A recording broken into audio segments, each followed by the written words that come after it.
got to pop a little bit, and then Blaney shows up with a cowboy tie, and Bubba goes open collar. You guys are making me look bad already. You know that? I don't know if that's really hard to do, but the first shot is fired. Hey, it's going to be a great afternoon. I'm here. We're happy to have you guys along for the ride, and we'll get down to business momentarily. Right now, pre-race ceremonies. Let's go trackside in Austin. Here in Austin. Ladies and gentlemen, at this time, we ask that you please rise and remove your hats as Jeff Thiessen, president of Pit Boss, offers today's invocation. Could I ask you to please bow your heads as we pray for today's race? Dear Heavenly Father, we thank you for your countless blessings. Lord, we want to commit this day to you, Lord. We pray in a special way for these drivers. You put a mighty hedge of protection around them. Lord, we pray that you keep everyone here safe and healthy. We thank you for the blessing that we can get together and enjoy this day together. Lord, we pray for our brave men and women serving us around the world, Lord, and protecting our freedoms. Pray to God, pray to God. Wherever they may be. I think this is going to be a dry race. I'm regretting my Almondinger pick, then. Not really. We're going to have a shot at this because it's AJ, but I was feeling a lot better when it looked rainy. As Jennifer Hartzwick performs our national anthem. Oh, say, can you see by the dawn's early light? I'm eating. I got McDoodles, and not because Bubba's in the booth. At the twilight's last gleaming, whose broad stripes and bright stars through the perilous fight, o'er the ramparts we watched, were so gallantly streaming, and the rockets ran clear, the bombs bursting in air, gave proof through the night that our flag was still there. Oh, say does that star-spangled banner yet wave o'er the land of the free? Well, to quote Ryan Stiles, you got to be fat to sing like that, if you know what I'm saying.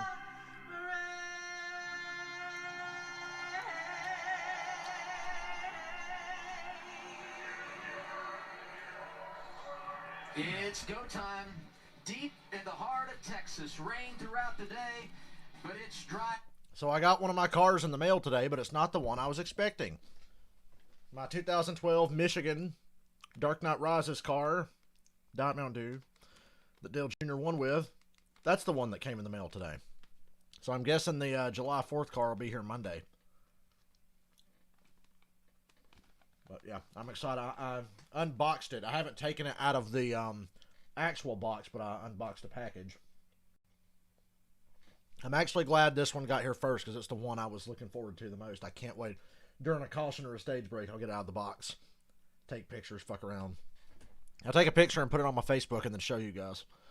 Yes, Lori, welcome back. I start my new job tomorrow night at 10. I am optimistic. And I got no reason to not be optimistic, because if I don't like it, I just won't go back. But I think it'll be a good one.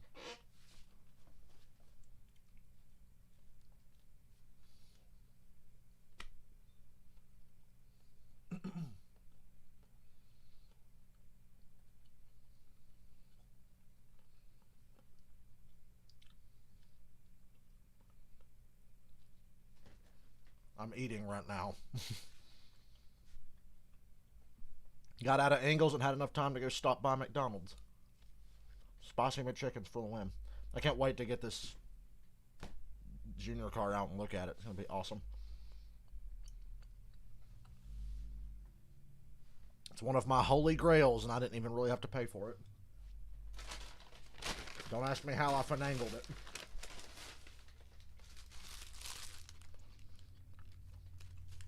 Harvick, Haley, Harrison, Burton, and Reddick. I got the dinger. Ding, ding, ding. It's not going to rain, it looks like. I was hoping it would rain. That'd be a big advantage for him. But now, I think we've all just tuned into the Kyle Busch show.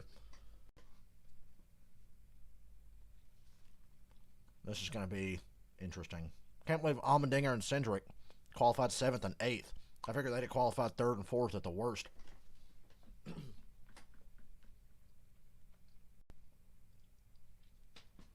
They qualified in the rain. 550. Well, AJ's guaranteed to finish 2nd because I picked him, so sorry to anybody else who picked him. I'm going to see if I can get 3 second-place finishes this weekend. That's the new goal now. 3 seconds in one weekend. We're a third of the way there.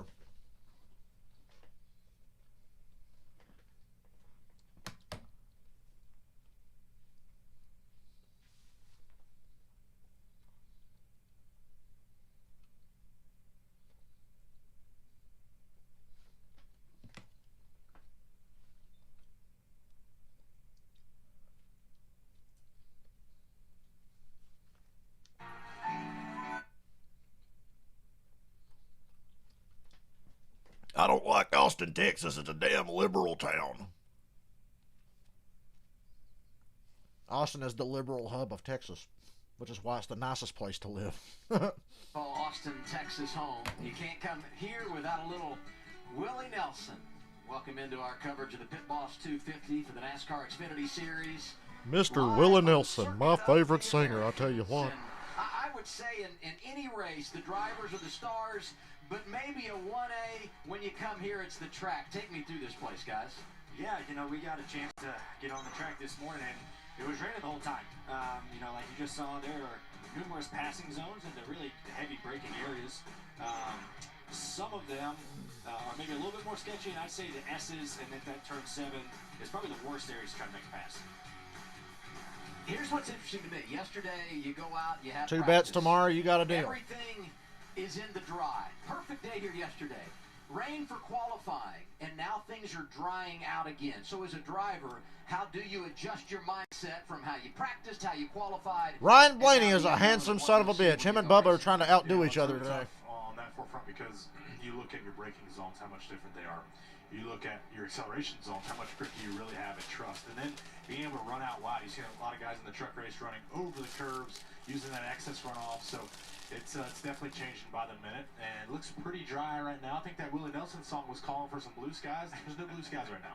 Yeah, you know what? We saw it at the end of that truck race. It started really drying out. But there were some areas of the racetrack that were still a little damp. And I think NASCAR has called this a damp racetrack. So the teams are allowed to put whatever tires they want on. I'm putting slicks on to start this I'd race. probably go slicks. There's a lot of areas that are dry, and they're going to chew up the tread tires really, really fast. So it'll be interesting to see how it plays out if we get a little bit more weather.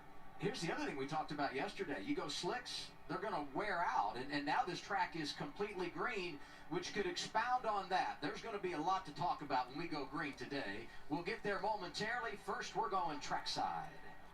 Start. 31 has rain tires on. It's time for the most famous words in motorsports. Here to give the command, please welcome COO of Pit Boss Jordan Thiessen and President of Pit Boss Jeff Thiessen. As soon as I'm done eating, I'll be a more active participant in the stream. Start your engines!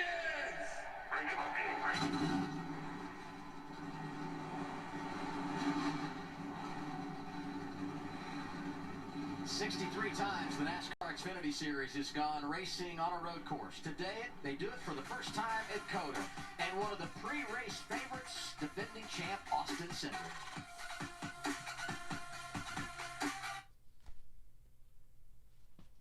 Remember, people like to listen to music like that unironically. It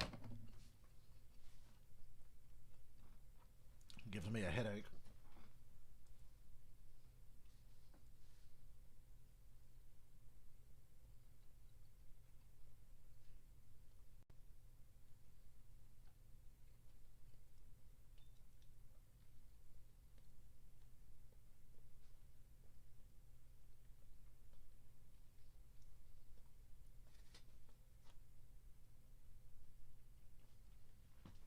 Now, until I start working over there tomorrow night, I'm going to be anxious about it.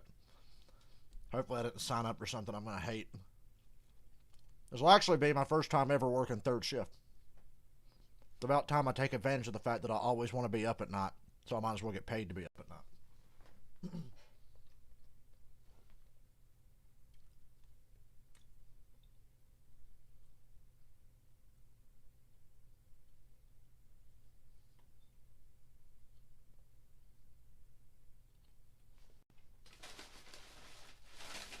I'm down to the last chicken sandwich.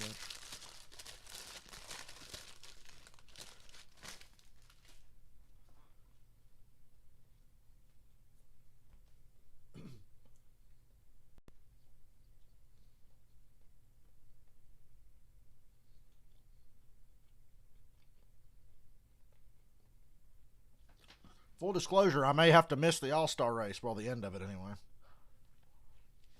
My new work schedule says I got to go in Sunday nights at 10.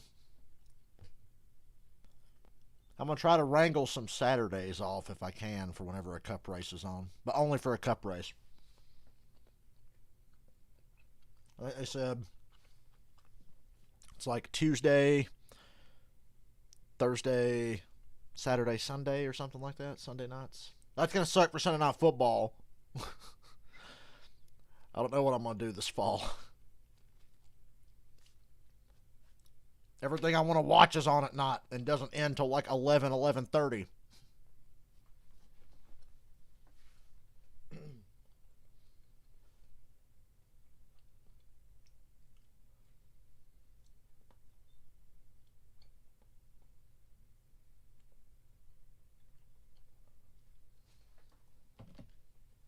For the first time ever at Circuit of the Americas. This is where it starts to get really fun. Saturdays is stacked field, man. You know, 5 past champions in the race. And they're going to definitely fight Austin Cindric for the win. Road course racing in Austin, Texas. A record 7 road course races on the schedule for the NASCAR Xfinity Series in 2021. We get our second today. There is rain in and around Austin, Texas, but right now things are fairly dry, 73 degrees. And there you see this 3.41-mile layout. And I say things are mostly dry. So NASCAR says they're going to start this race in a damp condition. They'll send all these teams out. They can evaluate the track, and then they can come down pit road and elect. So we're going to run extra pace laps here. Great. Wet weather tires. Guess I could have taken my sweet time getting back from Ingles. They will not lose their starting position. So that's the definition of damp conditions when we start a race. And one driver that's got a real handle, not only at COTA, but just about anywhere we go, is our defending champion. Telling you, I'm putting slick tires on. Looking at that track, I'm putting slick tires on. Talking about Austin Cindric, 3 wins this season in 10 starts. You see the top 5s, all the laps led. He's been the best of the bunch. Ooh, when you eat a few spicy McChickens without taking a sip of anything, it gets pretty spicy. From the driver's seat, Austin Cindric starting 8th today. Let's dial him up. Hey, Austin Cindric, Ryan, Bubba, and Adam Alexander up in the Fox booth. You got me.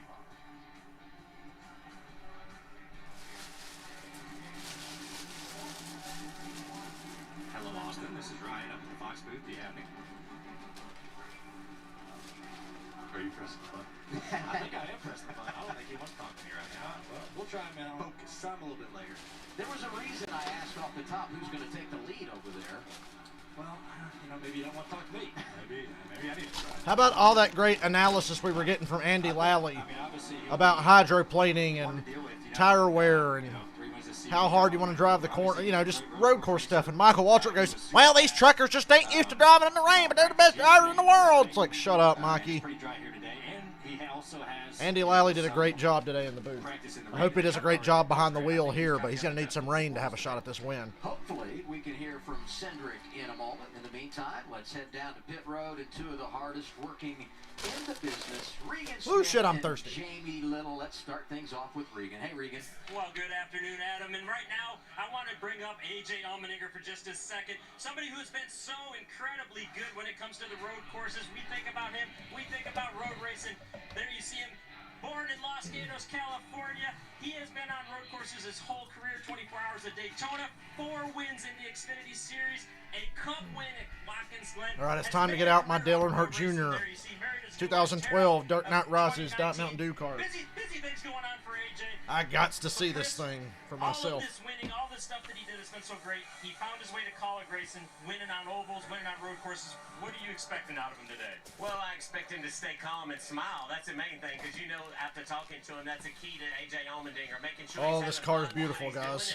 Matt Colling, myself, it's beautiful. I got to use the quarter to unscrew the thing so I can display this. With the race car and doing things like that, but man, AJ's made our road course program so much better. He's made everybody better, but you see Justin Haley in the rain a little bit faster than A.J. Allmendinger, but it's just been fun to watch him bring it on hype race. Then we got Pit Boss Grill, so man, he makes you smile, but he also makes you grit your teeth sometimes, and it's been a lot of fun to deal with AJ. I love it. I can tell you, I spend a lot of time in the hauler with you guys. It's way more smiling than gritting their teeth. Jamie, these guys are having fun, and AJ is a completely different person since he's been at college racing.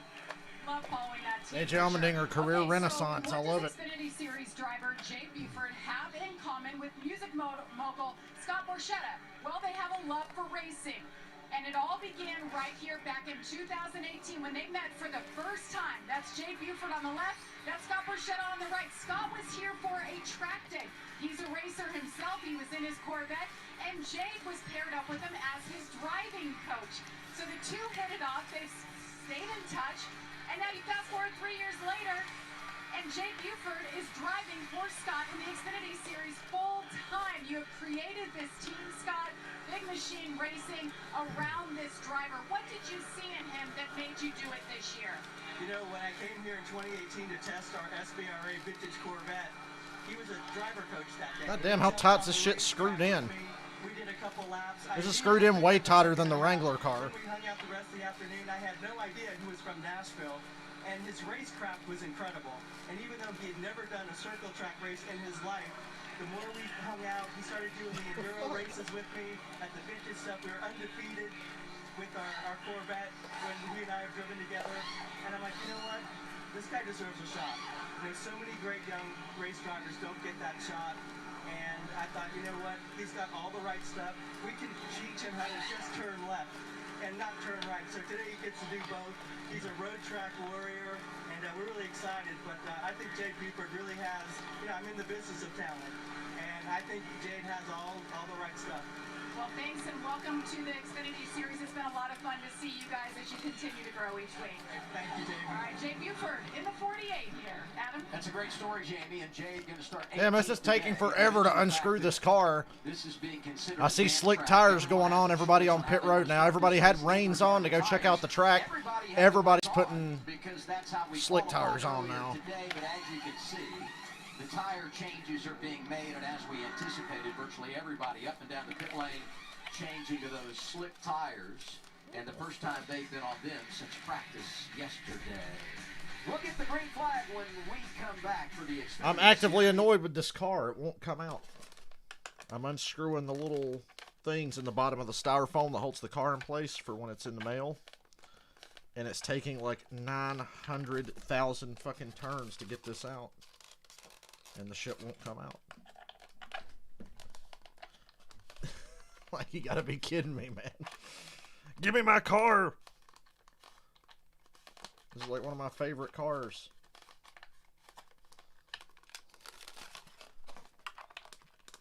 Is this even making any progress? It's turning. That Wrangler when it came right out. Figure they're gonna make me work for this one. I don't know what I wanted more, the number 3 Wrangler car or this Dark Knight Rises car from Michigan. But they're my favorite in the collection right now. But this one is not fucking coming out.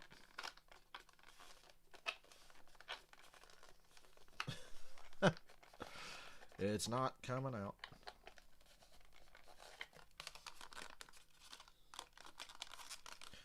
I've unscrewed like 1,000 times, and it's not even any looser than it was when I started unscrewing this. What is the deal?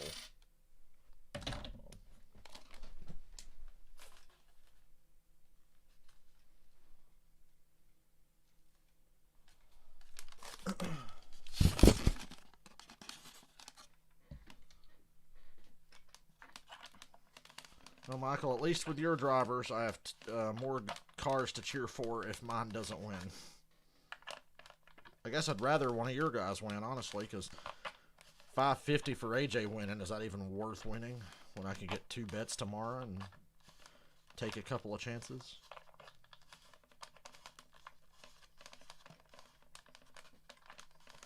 You can hear me wrestling with this thing because it won't fucking come out.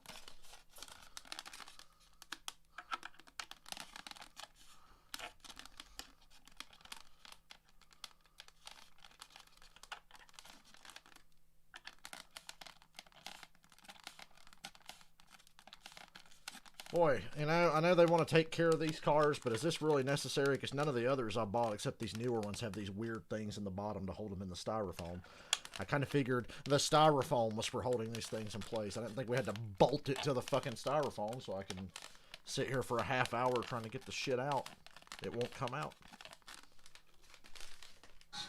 It's actively pissing me off. Presented by Blue Emu. Good to have you with us. With Bubba Wallace, Ryan Blake, I'm Adam Alexander. And everybody has made their tire changes and back out on track. They maintain their position based on where they qualified earlier today. And now our AARP race analysis. 46 laps today equals 156 miles around this more than 3-mile layout. Stage 1 is 14 laps. The last 2 Tell them about it, Adam. I'm trying to get this fucking car out. We saw a lot of penalties earlier today in the Camping World Truck Series race, and the fuel window right around 20 laps. That could be a factor as well as we talk strategy later on. A few drivers dropping to the rear, among them Ryan Sieg. It won't fucking come out. Chris Wright, who had to change an engine after practice yesterday, and a transmission change for Daniel Hemrick, so the 18 also will... Here I was, all excited about getting a new diecast car, and I can't even get it out and look at it because it won't fucking come out. All the double dippers, added track time, and that rhythm makes such a difference at a new racetrack. It does. I was actually curious on the guys who have either come out and did the road course school. Myself, I did the skid barber school a couple weeks ago. Kyle Busch was here. And I was wondering who else in the field had come out. Ryan, he would come out a couple months ago or a couple weeks ago as well. So it was interesting seeing Hartzwick. I don't understand. It won't come out. Tyler Reddick. Obviously, Kyle's double dipped in there. So it's a lot of guys that are racing tomorrow with us. So trying to maximize on all the track time they can get. Yeah, I mean, you said, you know, I mean, seat time is king. You know, it really doesn't matter what kind of vehicle you're in if you can actually get on the racing surface and really feel. Am I gonna have to get the fucking screwdriver because that's a pain in the ass? You're just gonna put that in your memory bank. Just I'm gonna have to get the screwdriver. What? I'll be right back. All that stuff helps, and yeah, I'm kind of jealous of some of these guys. They did run twice in this weekend. Yeah. Now let's hear from a couple of drivers with tremendous anticipation of racing here today. Circuit of the Americas, I think it's going to be an interesting race. You know, I think it's a very unique racetrack, and COTA has definitely asserted itself as one of those, having the Formula One race there, and just being kind of a world-renowned racetrack. Lots of turns. Lots Still of here, I'm there. performing Lots surgery. Of elevation change. I feel like they took pretty much every single road course we have on our schedule and kind of amplified it and made COTA. That's a great point by Brandon Jones. This place really is a mixed bag when you look at all it has to offer. And I think with that, it's hard to pick a favorite. I mean, we talk about the guys with road course experience and the ones that always do well when we go road racing. But does that equal success here? And we'll find out as the day goes on. You know, the one defining thing about COTA is the elevation change. From turn 20 up the hill to turn 1, 133 feet. What's that feel like in a race car? Almost borderline like a race car, especially that view right there we just gave the fans watching on TV. And you're going up the hill, a great braking zone. You really why is this shit gotta be so stupid? The car down as well. Then off that corner, back down the hill into the S's, and I mean you're just up and down, round and round. I have been so excited for this track to be on the NASCAR circuit. I've been a huge advocate for that, and I think I have the bragging rights. I may have the first couple of laps of anybody in the field this weekend of being at COTA. I ran 15 laps on a moped here back in 2014. Come on. I have to hear that story. So it was for MotoGP weekend, and I was out here with Alpine Stars, a suit manufacturer, and practices was done, and they were like, hey, you can go either walk the track or go jump on the moped. And I'm like, no, I'll jump on the moped. And I mean, I was dragging the kickstand and everything. I didn't have my knee down, but it was a really cool experience. I ain't walking. Nah, I'll tell you that. That's a big racetrack to walk.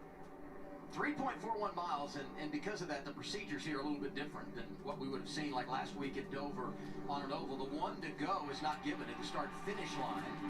It is given in turn 11, and you saw the lights are out on the pace car, so everybody now is aware that we'll be coming to the green flag. And you look at Kyle Busch is on the pole for the 69th time in his career, and Jamie talked on race day today about Ross Chastain on the front row, in for Joe Graff Jr. Strained knee, didn't feel like he could go. So Chastain comes off the bench, and very, very good in qualifying. And some really good work with onboard cameras. Look at this suspension cam. Boy, you're going to see some wheel hopping today. Yeah, I think it's going to be really cool wheel hop. And if you watch it going up some of these big hills like we talked about and go down it, how that spring compresses, how the rear end moves all around over curbs. That's going to be really cool to see. I'm looking forward to it. AJ's camera here, see him be aggressive all day. It's a little tricky when they start turning the camera. You're like, oh, and they spinning. But obviously they're going straight. I'm glad it's not raining because Haley has his visor down now. Justin had it up during qualifying. The visor cam not nearly as effective when the visor is up as opposed to being down. This is a much better look. I agree. I had mentioned that right before you said that in qualifying. I was like, man, he needs to put the visor cam down, and you said that. He wasn't working with us. Do drivers ever? Hopefully in the next 2 hours. Here's Tyler Reddick. Hey, I got one of the screws out. Appreciate the opportunity. I know we got to go again. You don't give them unless you run on left every stage. So I'll do my best for you. Thank you for the opportunity. Jordan Anderson, the owner, was going to run full-time this year. Qualifying rained out at Daytona. Didn't have any points to fall back on. They're making their first start of the season. Two-time champion Tyler Reddick behind the wheel of the 31, and he qualified up front. Should be pretty effective on this road course. Another one of those drivers racing on Saturday and Sunday. Yeah, you bring up a good point, with Tyler there and Jordan Anderson's car.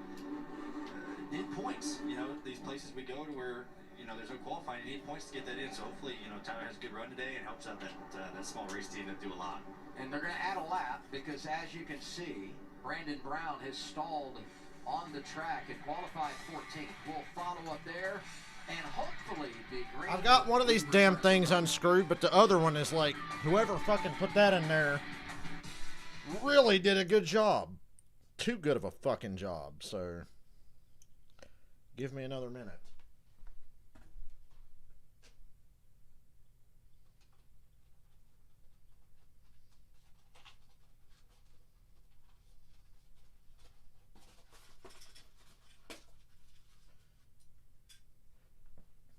Hey, I got it out. Good God. That was like so unnecessary.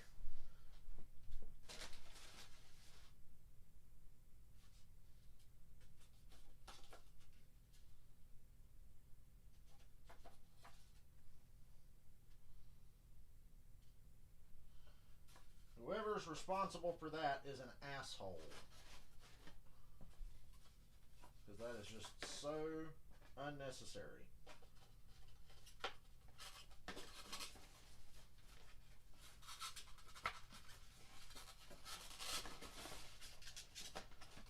And of course now, can't get this shit to go back in.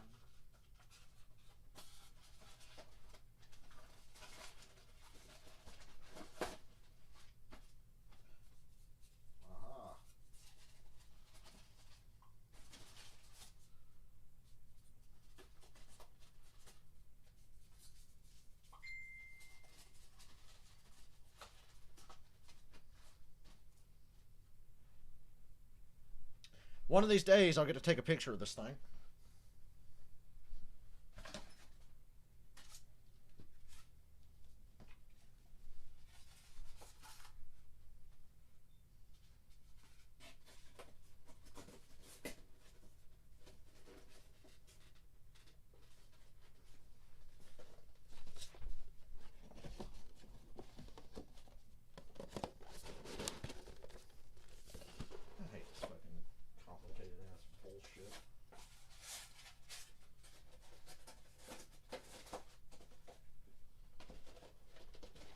All that to get a fucking car out of some styrofoam.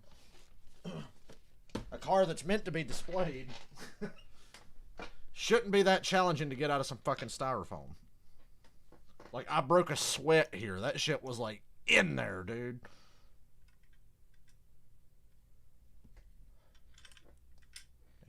Got the roof flaps and everything. This is one of the elite cars, I'm guessing. I think that's what they're called.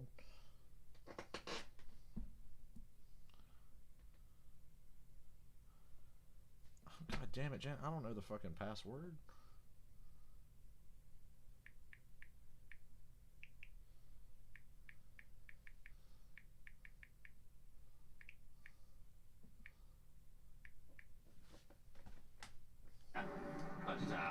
I think it's against the rules. Perhaps a wager on what it would take to get you on this Blaney, you could win a little money. I think the Bubba Blaney show should go there. Maybe to begin stage 2. What do you guys think? I'm down. Could we broadcast from there? What about this? Major. Be the best of you out there. How you doing? And you thought turn 11 to 12 was a wild ride.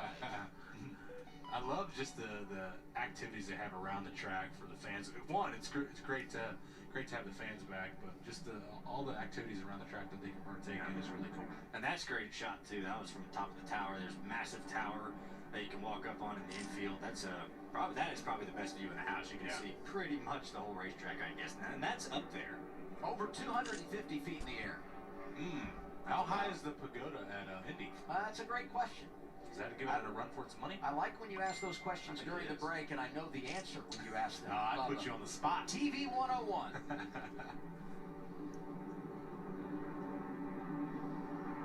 Started construction here over 10 years ago. As soon as I can, I'll upload the pictures I just took of this car to Facebook and show you guys during the race.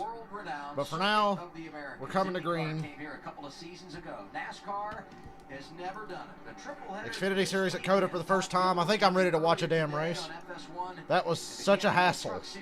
Tomorrow afternoon, Cup teams. That was such a fucking hassle. For 68 laps, and today it's the NASCAR Xfinity Series. Well, all right. I'm still curious what the weather's going to do. You know, I'm sure every crew chief's looking at their radar. Kyle Busch, Ross Chastain, who's stepping in for... It says a lot that Ross Chastain qualified second in the 07. I see why they took Joe Graff Jr. out of that car. On top of it right away. Cole Custer in the 17. A lot of different numbers today. Custer 17, Harvick number 5. Kyle Busch in the 54. Teams are on their own right now. They're coming to the green. And they're on their own on track because the pace car is in. The fans are on their feet. And for the first time ever, the NASCAR Xfinity Series is going green at Circuit of the Americas. I feel like I've been through the ringer. Just trying to get a fucking diecast car out of some styrofoam. Anyway, off to turn 1. They fan out. 3 wide for third. Busch and Chastain side by side. Custer third. Alex LeBay fourth. I'm having to see a lot of new cars and numbers I'm not used to seeing close to the front. Through the S's for the first time. Kyle Busch drives away for the moment. It's pretty dry. Uh-oh. Ross Chastain missed the course. And he went on the wrong side of the turtles. Now, we'll see how they officiate this. But he gave up a lot doing that. He went through there and slowed down pretty good. And we just received word from NASCAR. Pass-through penalty for Ross Chastain. He missed part of the S's. Yeah, that's tough. We were all curious about how they would officiate that. Busch, Custer, LeBay, Allgaier fourth. Like, hey, basically just stay on the right side of the track and we won't have to make that call. This is turn 11, the hairpin at the far end of the racetrack, and then they hammer down all the way to turn 12, and you are screaming down this straightaway. So fast down this back stretch, and I got to experience that when we did the road course school. But, my God. Can these people shut the fuck up while I'm trying to watch a race? I'm trying to watch a race and talk to you guys, and my phone's going ba-ding, ba-ding, ba-ding, ba-ding every 2 seconds. Such a fucking pet peeve. My pick, AJ Allmendinger's up to second. Behind dickhead Kyle Busch, who I don't mind being in this race today. He's still a dickhead, though. Remember, Chastain's going to serve a pass-through penalty this time by for cutting the track. What I noticed right there, obviously we know. I like the pass-through better than the stop-and-go at Charlotte.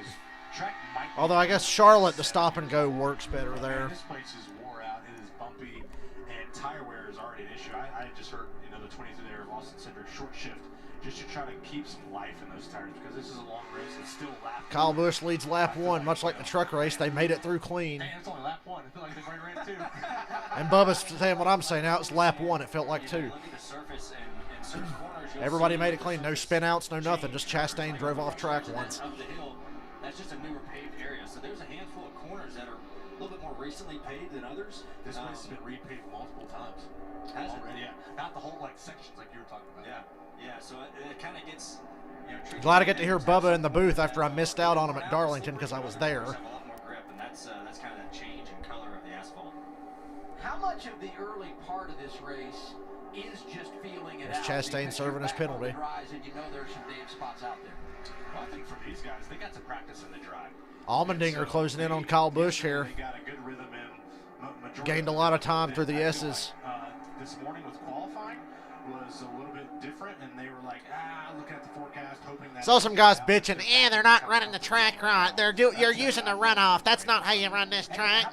It's like, shut up. If it's paved, fucking run there. As long as you're not like cutting the S's or something, just fucking chill out. We see him swing out all the time at Sonoma and not run the course properly. It's just NASCAR. And what the fuck? Chastain's going to the garage. Chastain broken axle. Is it when he hit the turtle when he missed the S's? So Chastain's out of the race, broken axle. Bobby Donner and that entire team have worked so hard to keep things going in the right direction. And you hate that Joe Graff Jr. was unable to go to. I feel like I'm watching a K&N race, all these Cup guys running near the front. For this race team with Ross Chastain in there and they qualify up. Allgaier underneath Custer for third. Just when you feel like things are going right, you have this happen. Hey, that's racing. It humbles you very quick. And Chastain got to run all of a lap and a half and had to go to the garage. Breaking pretty easy. I've broken a couple axles, not even on road courses. I've broken some. Allmendinger's all over Kyle Busch. Now I'm going to have to deal with Allmendinger and Allgaier being second and third if Allgaier can get around Custer here. And that's a nightmare for me. I hate when they're near each other because I have to say both their names repeatedly. Lightweight, people try to run axles now that you're kind of suffering strength for weights, and it's interesting how teams kind of jockey that. Great battle here. That's a good battle for second. Third, I mean. The battle for leads Busch and Allmendinger. Third. Allgaier takes the spot from Custer, and here comes Justin Haley. Going to follow him through. Custer has to run wide to give him room. And he's not going to get that spot. Oh, he did. Oh, Bubba. This is where you have to figure it out, right? Because you're heading to the S's, and this is where we saw him get, too wide, and that's where Ross got off track. I want to say once again, I was really impressed with the truck race today. I was really proud of how everybody handled racing on a new racetrack. Last year, Boyer said over and over when he was doing these Xfinity broadcasts, I want to fly the drone. Now Bubba says, give me my opportunity. I got a couple drones at the house. I feel like I'd do all right. You're an experienced flyer. Maybe. I've crashed it a couple times, too. What do you think about AJ hanging with Kyle here? He's not letting the 18 get away. Turn 11, Allmendinger pulls up on Kyle. Once again, Allmendinger under braking is world class. Yeah, I mean, you knew AJ was going to be good. Nobody's going to be better under braking than Allmendinger today, except maybe Cindric. I'll be very curious to see how Kyle Busch, Allmendinger race with each other today. I'm sure Cindric's going to get up in there. It's going to be a really good race, but this battle for the lead is heating up very quick. We're only 3.5 laps into this thing. The other thing is managing these tires, right? I mean, you guys talked about the wear, and I wonder what the balance. This racetrack is so fun. Is Kyle pushing his stuff to hold him off? Is AJ wearing out his tires, trying to keep? This just looks like a fun place to race. Sort out over the course of the long haul, and back we've got so many good tracks that are trying to get Cup races back. Rockingham, Wilkesboro, fucking Nashville. It's a shame we're going to have to lose one. Hopefully, if we have to lose any, we'll lose Texas Motor Speedway. I said Texas Motor Speedway is going to lose a race to Wilkesboro, and it'll be gone forever. Darlington will give its second race away to Rockingham, and we'll just have the Southern 500 at Darlington and have a race at Rockingham instead of the spring race at Darlington. That's my prediction for the near future. I'd like to see COTA stick around. We've seen one truck race and 3 laps of an Xfinity race, and I'm in love with this place. and would love to see it stay on the schedule. Here's some adjustments we can make for later in the race. So testing out the limits. Daytona road course. I wish they'd find a way to run that. There's a lot of good tracks. He said their car was good. They only got 7 consecutive laps, but they had a really good indication. And one thing they said is how reality versus onboard, doing the iRacing, doing the sim, and how there were places on this track that were actually better than online. So that helped this team. They were really optimistic coming in. But anytime you have Kyle Busch behind the wheel, it's optimism. And he's very quiet right now on the radio. Kyle, quiet? Well, everybody's doing better than Chastain, and they made it more than a lap and a half. So we've been talking about tire wear. We're on lap 4, and you look at the times, and Kyle and AJ and Allgaier just ran the fast laps. So I think they're kind of getting comfortable. Well, it's the first time they've run on the dry racetrack since yesterday. So they're getting more and more comfortable. That explains why they're getting faster. I'd say after about 6 laps, the tires will fall off a good bit. I wouldn't have believed this earlier today, but we're racing. Yeah, when I heard Eddie Gossett was stepping down, I'm like, please tell me this is the path to getting Texas Motor Speedway off the schedule, please. Kyle Busch, AJ Allmendinger, Justin Allgaier. Now, let me look at these pictures I took of this car so I can see if I want to upload them. Because sometimes my camera will randomly make pictures blurry, and I don't know why.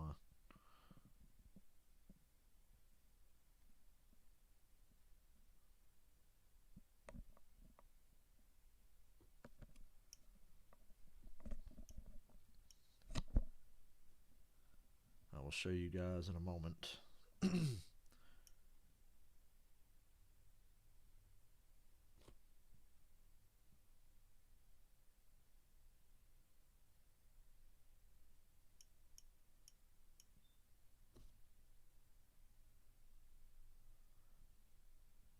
Oh my God, phone, come on.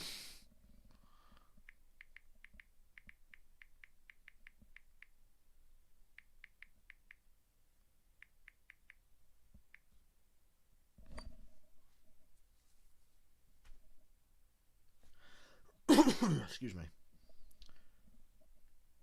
All right, guys, I'm going to bring up my Facebook for a second so I can show you my car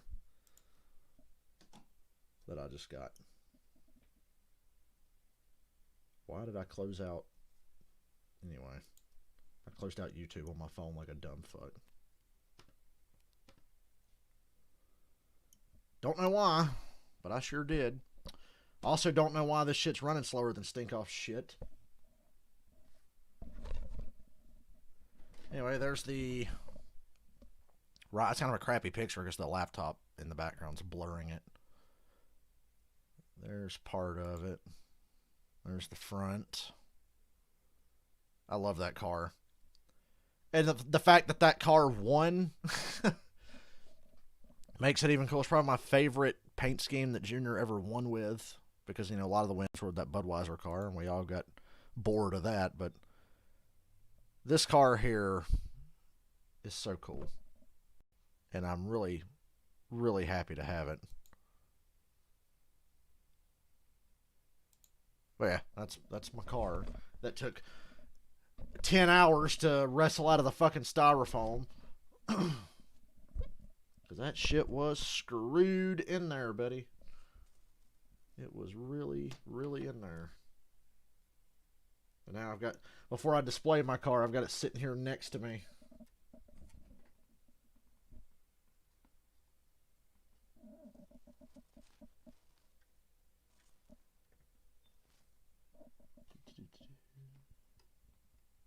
It's all shiny.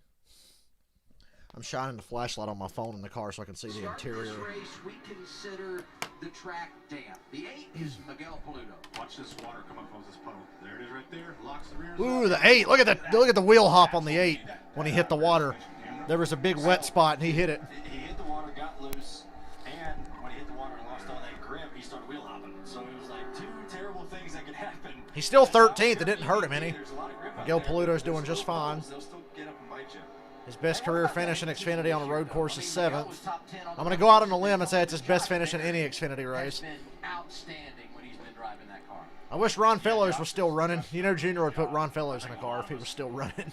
Like in our hearts are racers, and we get, you know, his story, his passion behind it, how close he's been with Junior for his entire career. So to finally see him get that shot and to get the job done at Martinsville was incredible to see. And I know I shot him a text after the race, congratulating him. And all of us, I'm pulling for him for sure, just to see him do good and get that big shot for sure. Hey, there's your golf buddy, Daniel Hemrick. Transmission change from the back to the top 20.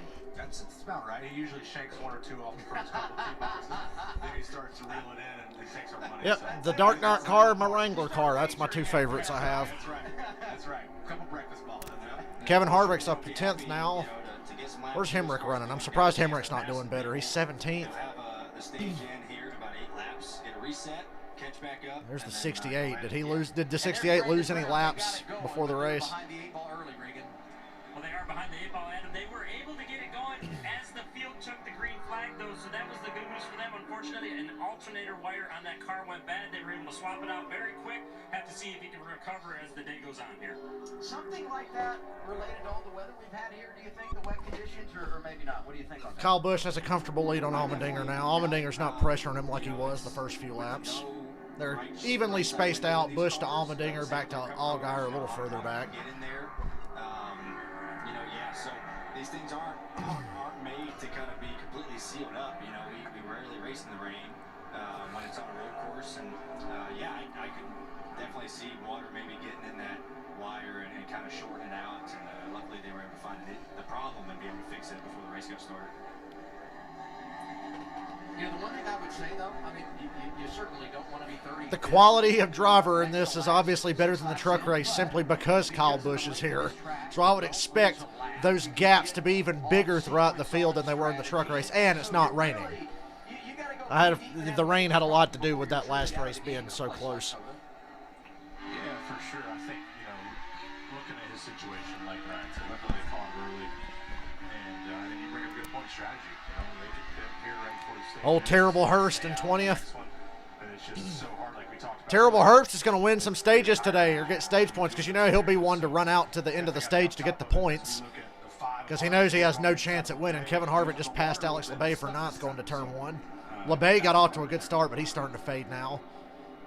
Harvick giving that 5 car the ride of its life, man. We know that 5 car's a pile of shit. Got a Stuart Haas sponsor on it, Stuart Haas crew and driver. To see as this race goes on, we noticed some stuff in the truck race. Pretty much it was raining a lot, but they were using more runoffs than I thought, than we used in practice, and then trucks and Xfinity cars practiced that. A lot of the runoffs they were using, one off 16, a little bit off 11, off 19. They were all the way over the paint. And I feel like there's speed there, and I think just getting laps gets you more comfortable with that.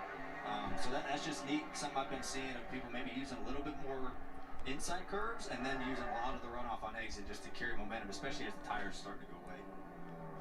Kyle Busch going for win 98 today. This would be 98, right? He'll have a couple more chances this year to add to it. I'm not even listening to you. I'm just studying. Okay, listen to throttle points, braking points. Where's he shifting at? Okay, shifting up there, back down at first. Okay, yeah, I have no idea what you're talking about.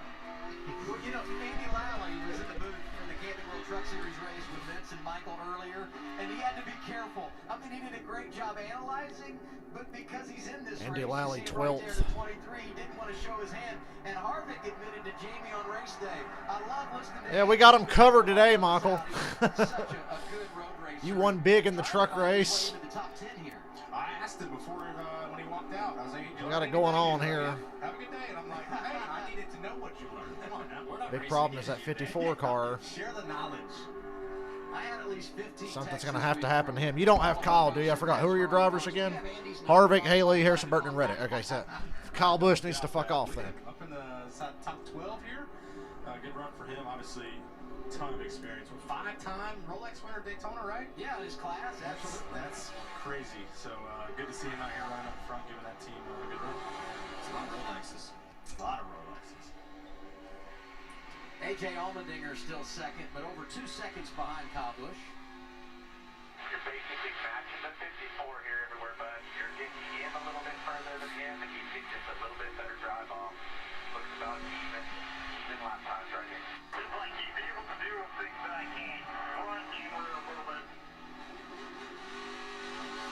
That's good feedback because you obviously want to know.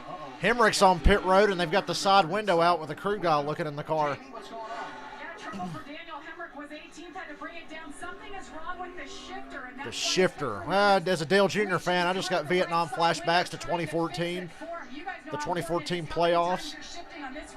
Anytime I hear shifter problems, I develop a fucking twitch. That's a tough one right there. Hate it for the 18th. How many goddamn races did Junior wind up with a broken shifter that ruined his whole day? Now it seems like another one's kind of crept up on there, so it's got a lot of adversity to overcome. He's got 8 runner-up finishes in his career. Hasn't won yet. One of those runner-ups coming on a road course. And working with Dave Rogers on Miguel the pit box, Paludo some races to the over inside of years. Alex LeBay for 12th. And Xfinity level on the road. As we watch the battle for 12th, the 8 is Paludo, 36 rather, Alex LeBay. 18's rolling again. See Miguel Paludo back in NASCAR. You know, Bubba, you and I raced with him in trucks. The nicest guy. Nicest guy. Good family. And it's cool to see him back. And I know he always does a great job. I mean, he just jumps in these cars and goes and runs well. And definitely brings back some good memories from, you know, like 2012, 2013 truck days, that's for sure. That's right. You know who we have to give a call to is Taylor Moyer, because he's the crew chief for the 18. And I feel like he changes drivers all the time. And we discussed the success with Josh Berry and Paludo and Moyer at a top 10 together, as I said earlier, on the road course at Daytona earlier this year. Berry back in the car next week at Charlotte.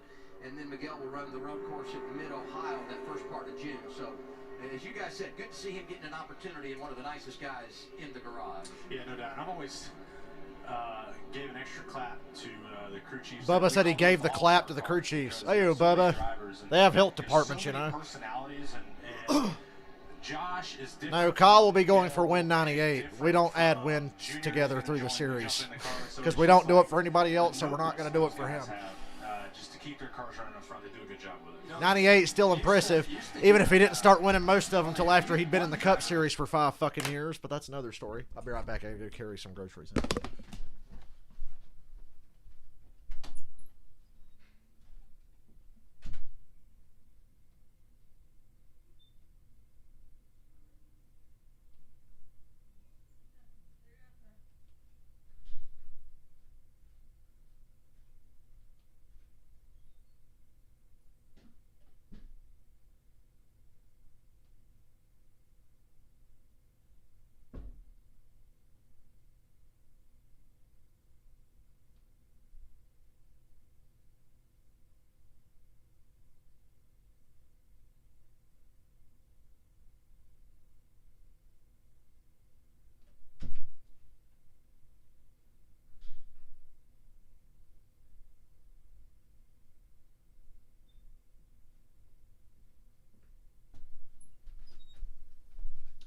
Damn, I didn't notice they went side by side, or I wouldn't have went out there right now. But I know I didn't miss anything.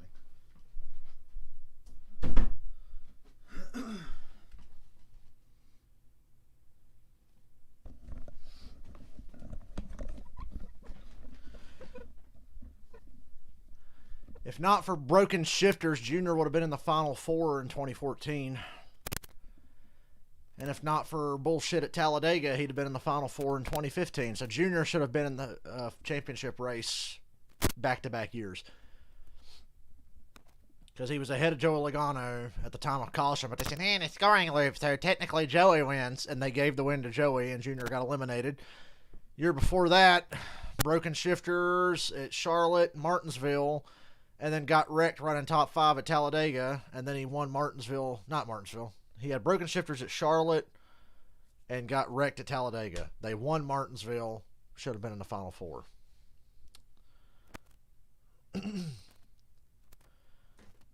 Splitter cam on AJ's car is cool, I bet. He'd be a good one to ride along with. If you want to learn how to consistently drive a place like this, he's the guy. Oh, look at Terrible Herbst. He gained 2 spots. He's 18th now, guys. It's okay, Michael Annette's 24th. Austin Dillon's 21st. Pretty sure Austin Dillon's driving a turd car, though. And again, so is Harvick, and he's top 10. Kyle Busch is out of there, and there are some dark clouds in the distance. I don't know if that's coming towards the racetrack or not, but it's awfully dark over there. 5 laps to go. Looking back, headed towards turn 11. It's dark. Circuit of the Americas. Kyle Busch started on the pole, led every lap today. Allmendinger is second. Allgaier is third. Cole Custer, Austin Cindric. 5 to go in stage 1. And back in the 11th position, we've talked a lot today about Andy Lally. He's struggling a bit right now.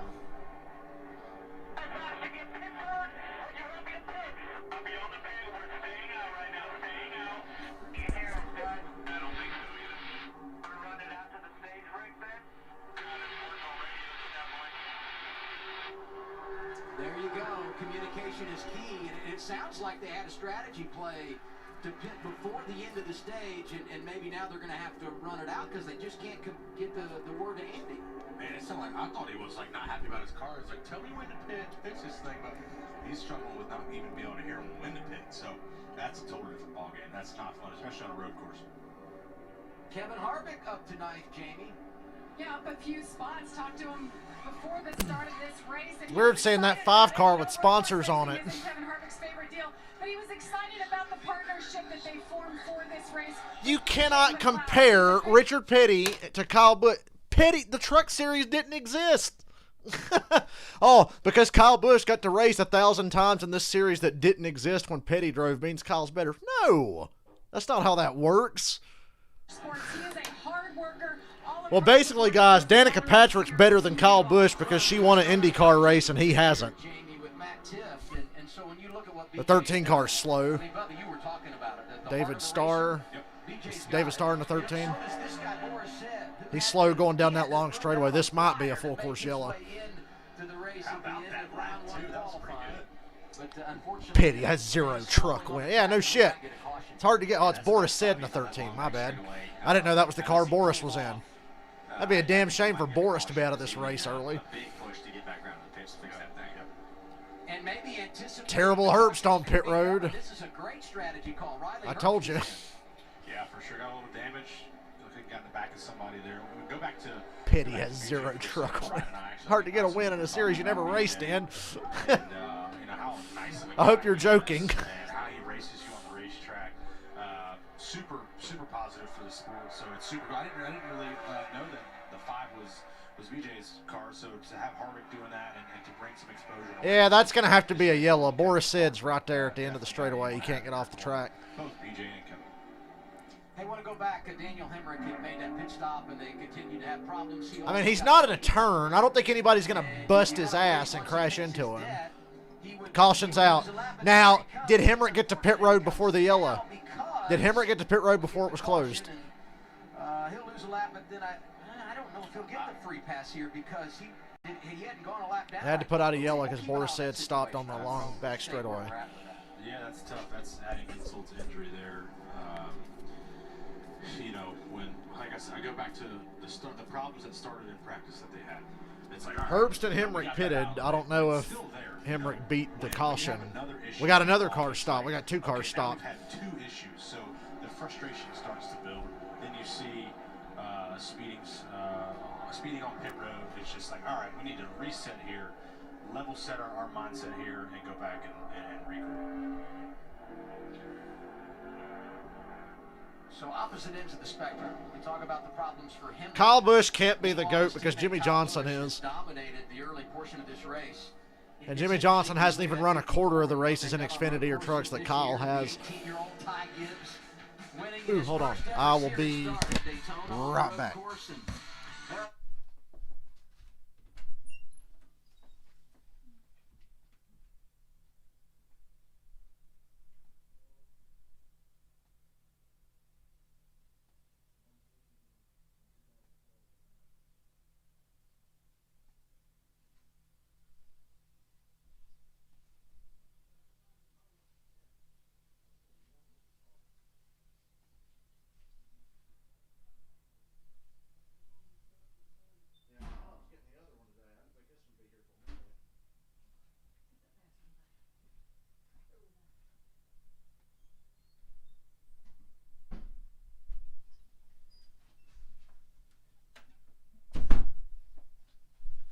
Guys, I'm anxious.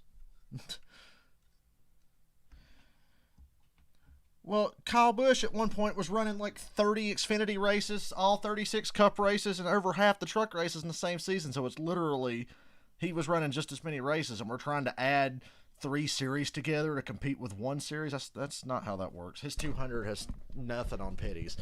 Although I think Petty's is extremely overrated. Kyle Busch's is extremely overrated as well. Yeah, Danica's better than Jimmy Johnson in IndyCar. Danica was okay in IndyCar. Stock car driver, but IndyCar, I'll give it to her. She was all right. She gets you good results. She probably has, I'm not the biggest I'm not a diehard IndyCar fan, but I'm assuming Danica had some get away from her. As competitive as she was most of her IndyCar career, she probably had some races get away that she shoulda, woulda, coulda, Everybody has those.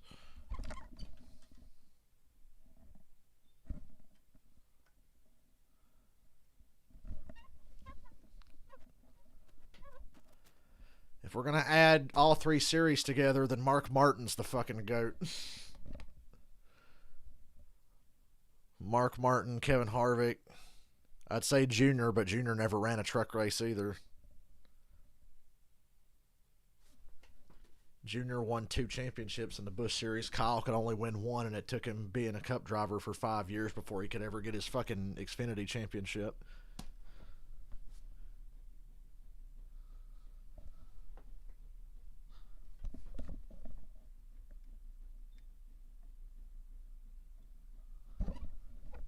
That caution was interesting timing there. Where's my fucking remote?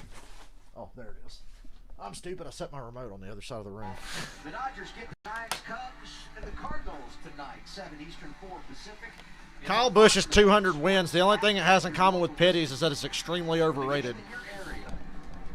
It's like, gee, I can't believe Kyle Busch won so many Xfinity races driving the literal best car with the literal best pit crew and the literal best crew chiefs in the least competitive era in series history.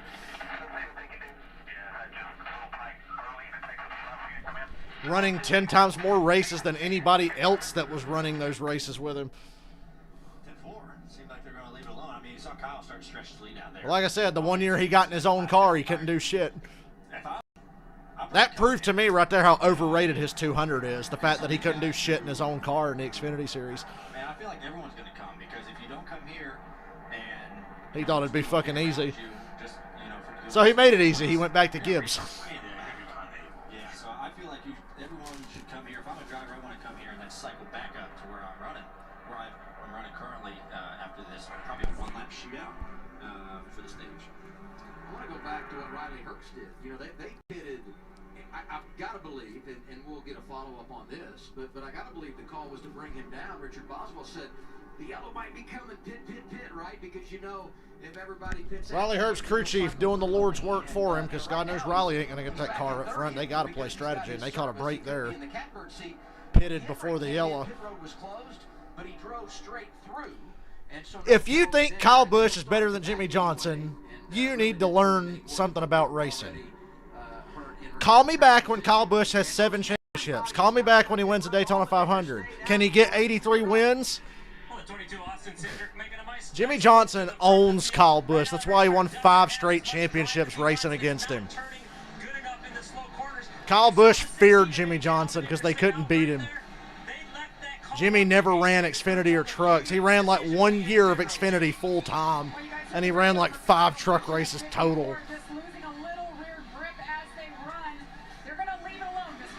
Jimmy Johnson won 5 fucking championships in a row. That is all-time great. Nobody will ever come close to that.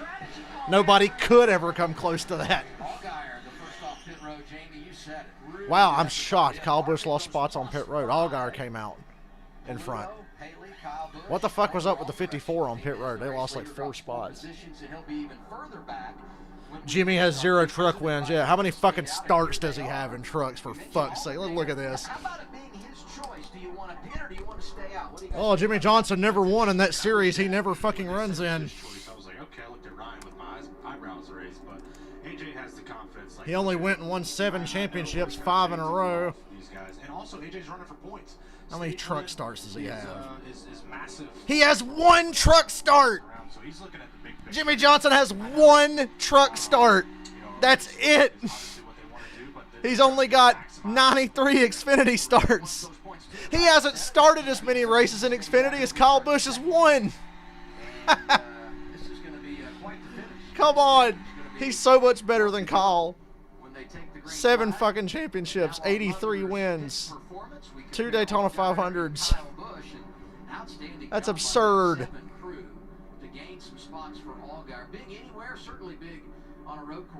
I can list about 7 years where he beat Kyle in points. 5 of them in a row. Actually, 6 of them in a row. So we run into this a lot, really everywhere we go.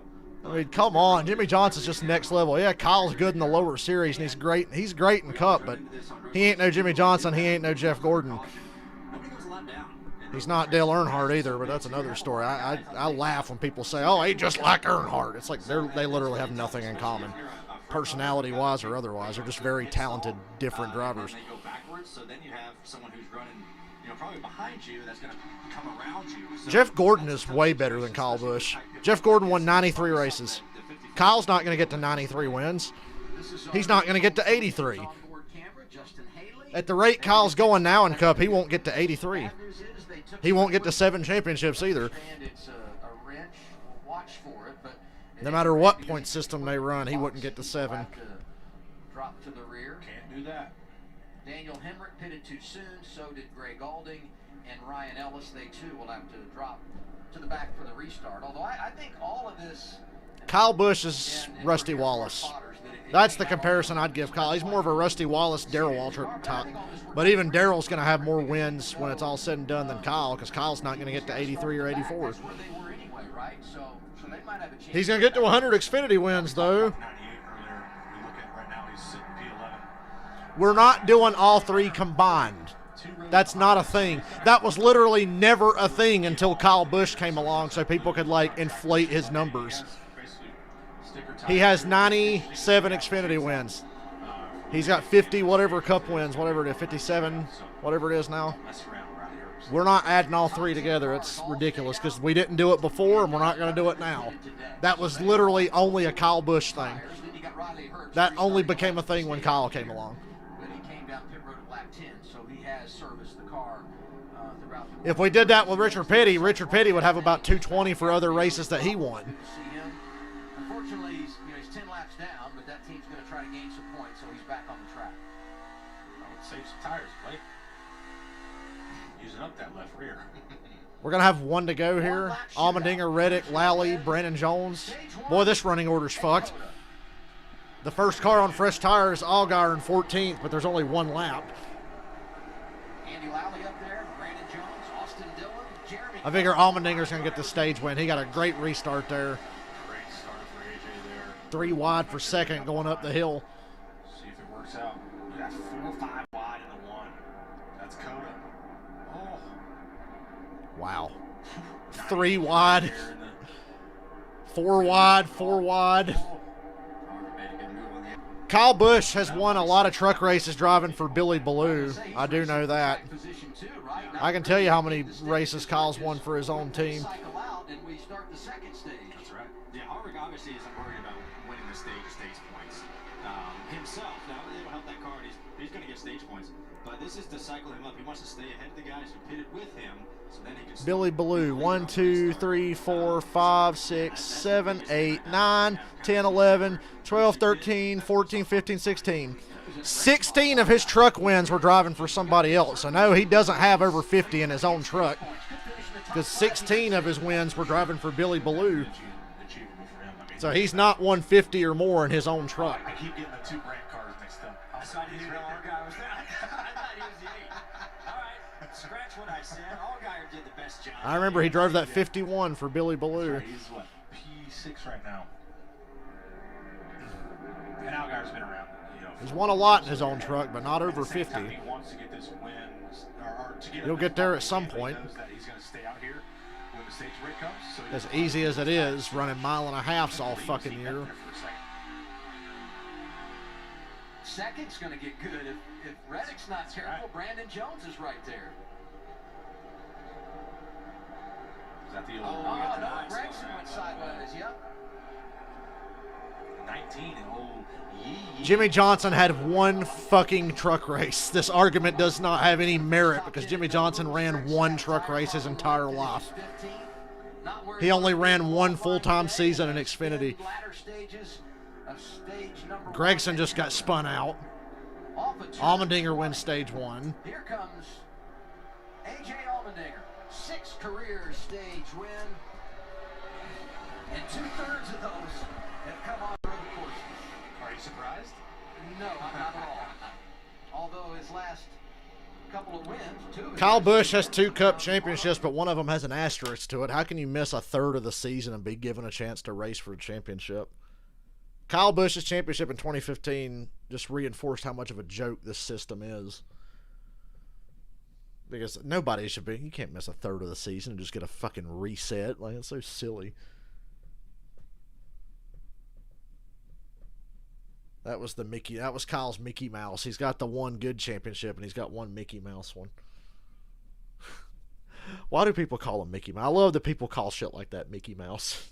I still don't know what it means, but it's funny sounding. Kyle Busch, Mickey Mouse 2015. Oh, all he had to do was be top 30 in points and win one race to get a shot at the championship. Oh, wow, what a fucking struggle.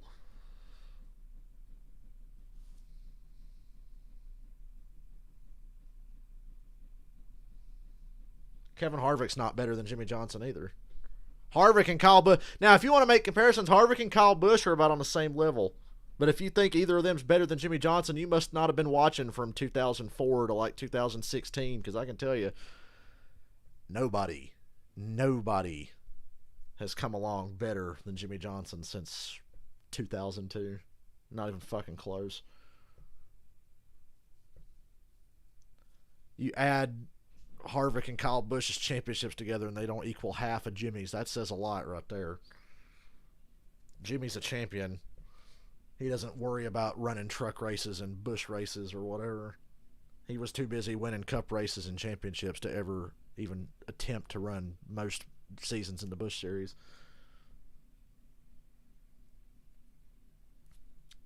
He went for the big prize, and he got it. While they were running their while Kyle Busch and Kevin Harvick were running all those Busch races and truck races, how much good did it do them when Jimmy Johnson was kicking their ass on Sunday for 5 years in a row?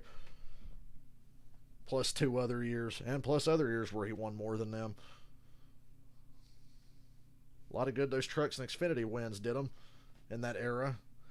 That's why I hated the whole thing of like guys like Harvick, Edwards, Kyle Busch, whoever running 10,000 Xfinity races while they're running full-time in Cup, because I'm like, it's not doing you any good. Jimmy Johnson's still kicking your ass, and he doesn't run half the races you do.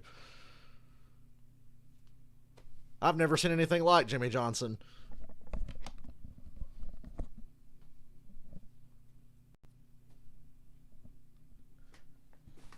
That is the most clutch race car driver I've ever seen in my life. He's like the anti-Denny. Sorry, Robert. Jimmy Johnson was like the anti-Denny. He's not going to get to 100 in every series. There's no chance. He won't get to 80 in Cup. He might get to 80-ish, but he ain't going to get to 100 in all three. That'll never happen. He'll be done racing by the time that even becomes a possibility. Wow, they got Gregson on the hook. Gregson's on the hook.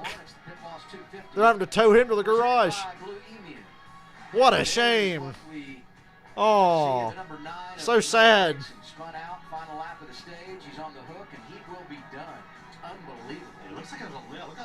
Jimmy Johnson will have been retired for 10 years, and neither one of them will still touch him on the wins list in Cup.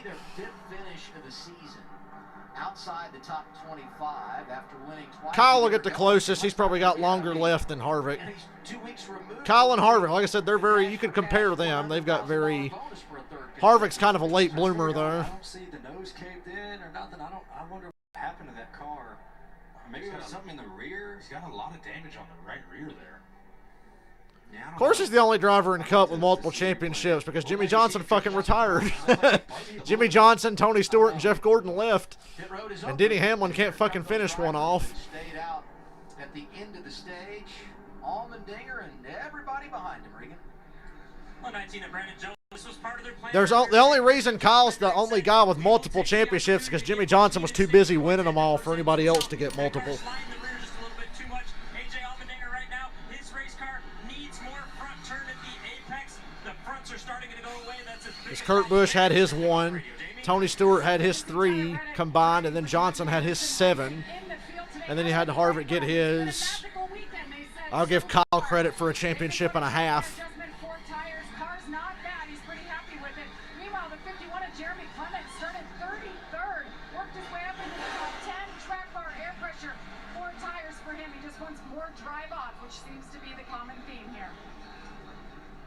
See the race off pit road? Allgaier's going to have the lead here, and Harvick's going to be second. That's a new look at the front. Allgaier, Harvick, Cindric, and Miguel Paludo. AJ, it's Bubba Wallace up here in the booth. You got a copy?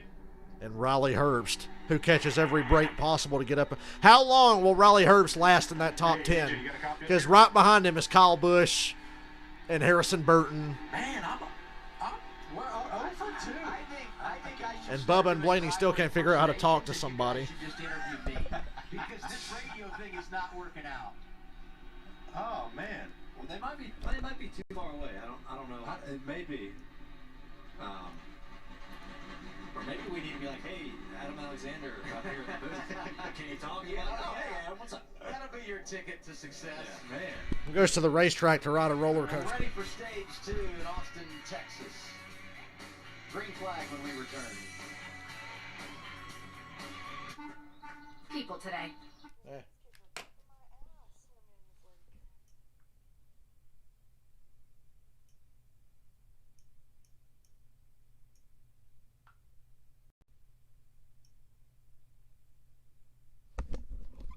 Can't believe I got this Dark Knight car and didn't even have to pay for it.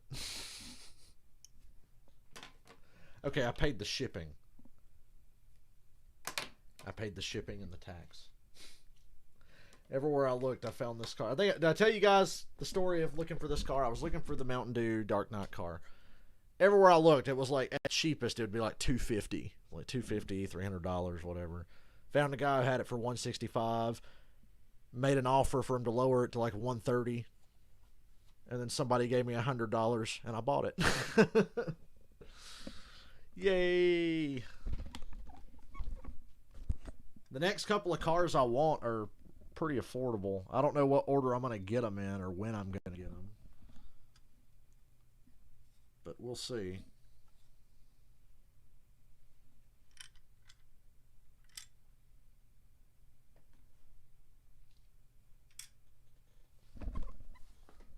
I love these cars with the roof flaps on them.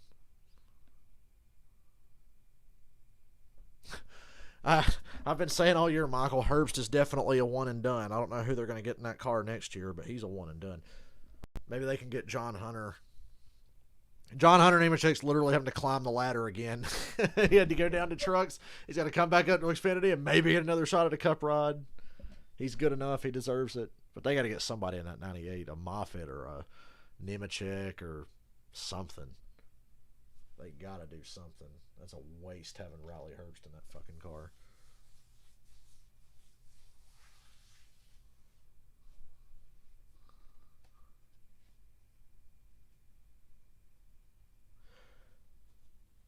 He didn't deserve to run for a championship missing 12 races, whatever the fuck it was. That's not how championships should be decided in racing. That's not Kyle's fault. That's a flaw of the system. I mean, it's Kyle's fault that his legs got broken in a race he shouldn't have fucking been in to begin with, but it's not Kyle's fault that he still got to race for a championship. He did everything he was supposed to do. That's so fucking lame. I understand they give you a waiver if you miss a race for a medical reason, but how about we just say, okay, if you miss 4 to 6 races only for medical or injury reason, then you get a waiver? But missing 12 goddamn races or whatever it was, Jesus, man. Why don't I just fucking go home half the year and get my doctor to lie for me and say I've got COVID and I got to miss like half the year because it's fucking me up, and then come back and barely get top 30 in points and make it just because I won a race?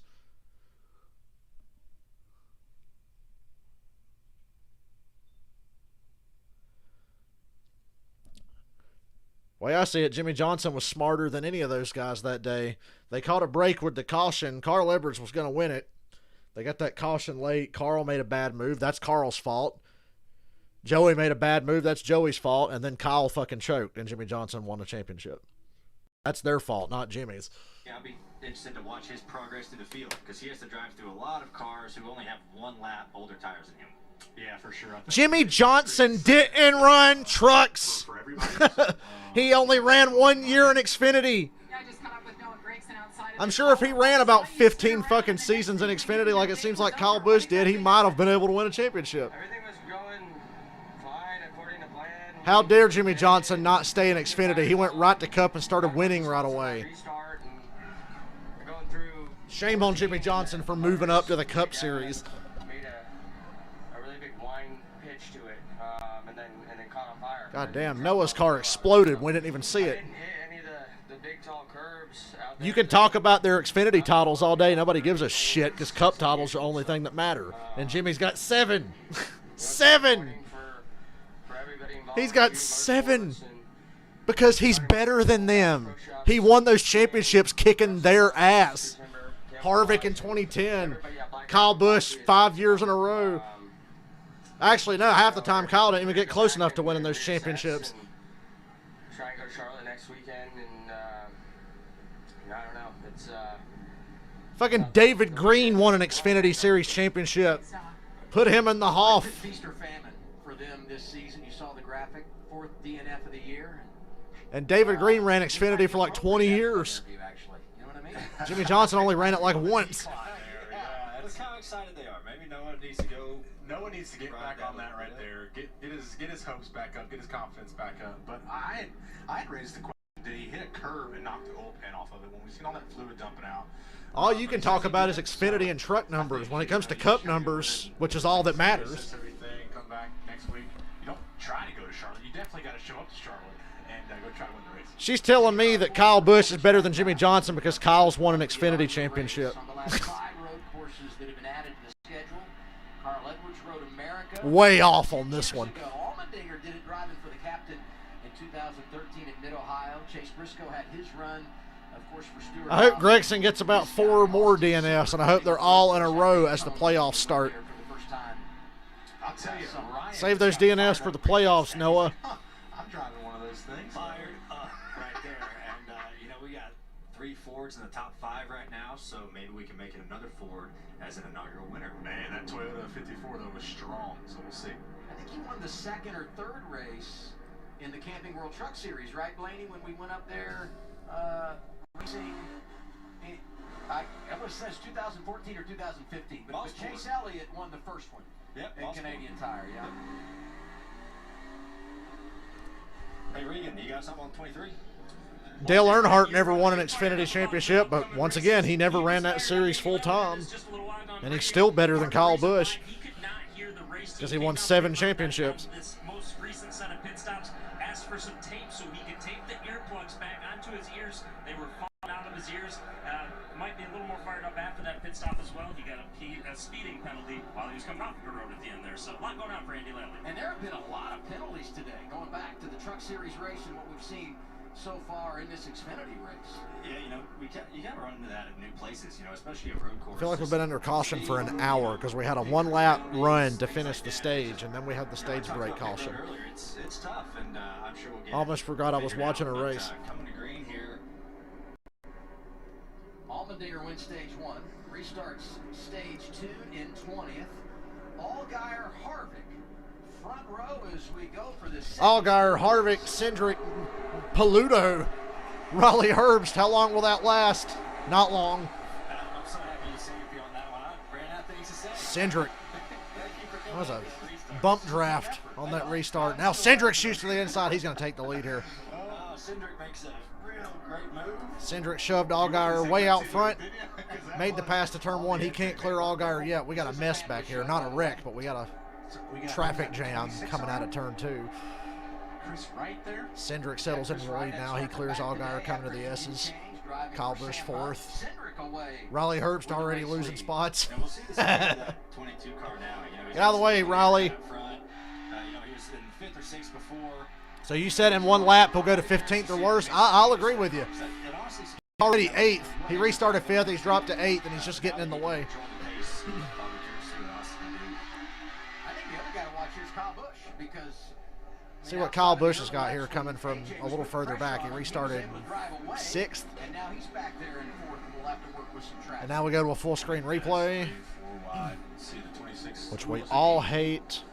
Got in the back of the 26 there, turn him around. Well, you know, Brandon Jones also got some contact. Remember, She was saying Kyle Busch was better than Jimmy Johnson because Jimmy never run an Xfinity championship or truck race, even though he only ever ran one truck race and only ran Xfinity full-time once. Right there. Oh, that's a lot of damage. Yeah, heavy right front damage for the 19, that EE Toyota. We slid that right in. Uh-oh. Left front tire up for the 26 here. Left front tire rub. 19's down too. It is. That is not a EE moment right there. Oh, yeah, Brandon Jones has big damage. The 26 is a flat left front. Brandon Jones will have to come to pit road this time. That's bad damage because the right front wheel isn't turning very much now. Both ends of the spectrum this year, and man, this is what happens when you lose the track position, right? That's exactly right. And in those moments, you look at least for me, I analyze everything that I did to put myself in that position. Could I have been better entering pit road? Could I have been better pulling in? Kyle Busch, second place. Whatever the driver had to do there. Kyle Busch restarted 6th. He's up to 2nd. Riley Herbst restarted 5th. He's down to 8th. Wow. Herbst stayed in the top 10 for a lap. Herbst is still in the top 10, one lap into this run. You know, that's just the product of, I'm shocked. Every single restart here in the turn one, get 3, sometimes 4 wide, just because it's. Kyle Busch is going to have this lead again here in a minute. It's very inviting. That's a good word for it. And your arc there normally is so big, and that's the best way to do it. But Herbst has dropped to 9th. You know, to the inside of you to try to get. Herbst has dropped to 10th. Tomorrow, as the 26 has a lot more trouble here, but he's not overheating. It's like me pushing water. I'm hot up here. Turn the air conditioner on in the booth. Hey, we talked about Kyle Busch and where he will be on this restart. Came from 4th up to 2nd. He's fast. Hey, there's Riley Herbst. He's real fast. He's so fast. After they made that strategy play. He's so fast, Kyle Busch, he's making people that are fast look not fast. Compared to where he was running. He's running 10th right now. I think that helped him cycle up to a little bit cleaner track. It's a lot more fun when you're in the top 10 on these road courses. Hey guys, I actually have a reason to stay up late tonight because I work night shift tomorrow night. So I could stay up late, sleep till the race starts tomorrow. You know, hopefully he can get out of that beehive here. I actually have a reason to stay up late tonight. I hope I can make it work. Okay, Herbst is finally out of the top 10. Hemrick's passing him for 10th right now. So he's finally starting to click some things off. Things are going his way. So attaboy, Hemrick. Nice and tight there with the 98 gets clear. And getting up to what's that next corner? I'm still learning. Turn what's that? 15, 13. I should know. I spun there earlier. Allmendinger had to get hard on the brakes to not run over Michael Annett and Riley Herbst. I'm all about track position. Whatever strategy gets me track position. Fuck stage points. Fuck stage points. Track position at the start of these stages. Boy, Kyle Busch is all over Cindric now. You see the damage there to the right. Going to turn 20. Is that much of a benefit on road courses, Ryan? I think it's a little bit of side force. Turning to the left, obviously. Kyle Busch get a flare out like that. Inside of Cindric at the start-finish line. Kyle's going to get this lead going to turn 1 here. That's the difference between Kyle Busch and Riley Herbst. Kyle went from 6th to 1st. Herbst went from 5th to 11th. They are literally complete. You couldn't be any more opposites between Kyle Busch and Riley Herbst. They're driving the same stuff, and you couldn't be more opposite. What games do I have on Steam? Unfortunately, NASCAR Heat 5. I have the Batman Arkham games, GTA 5, GTA 4, Red Dead 2. I got some kind of dirt rally game that I got for free. I don't have a lot on PC. And it's Kyle Busch on point. Well, this is Kyle Series. I expect this of him. And I expect him to win tomorrow, too, because all I heard him say on I'm Athlete was, there ain't no practice. There ain't no practice. If we had practice, I'd be winning all the time, okay? Well, we got practice this weekend, so he should win today, and he should win tomorrow. No excuses. I might even pick him tomorrow. Win me some money. Unless it rains, and I might pick somebody else just to try to steal money. Because rain kind of opens up a chance for somebody a little less likely. I can't wait to see. I hope it rains during qualifying so James Davison has a shot at a top 10 starting spot.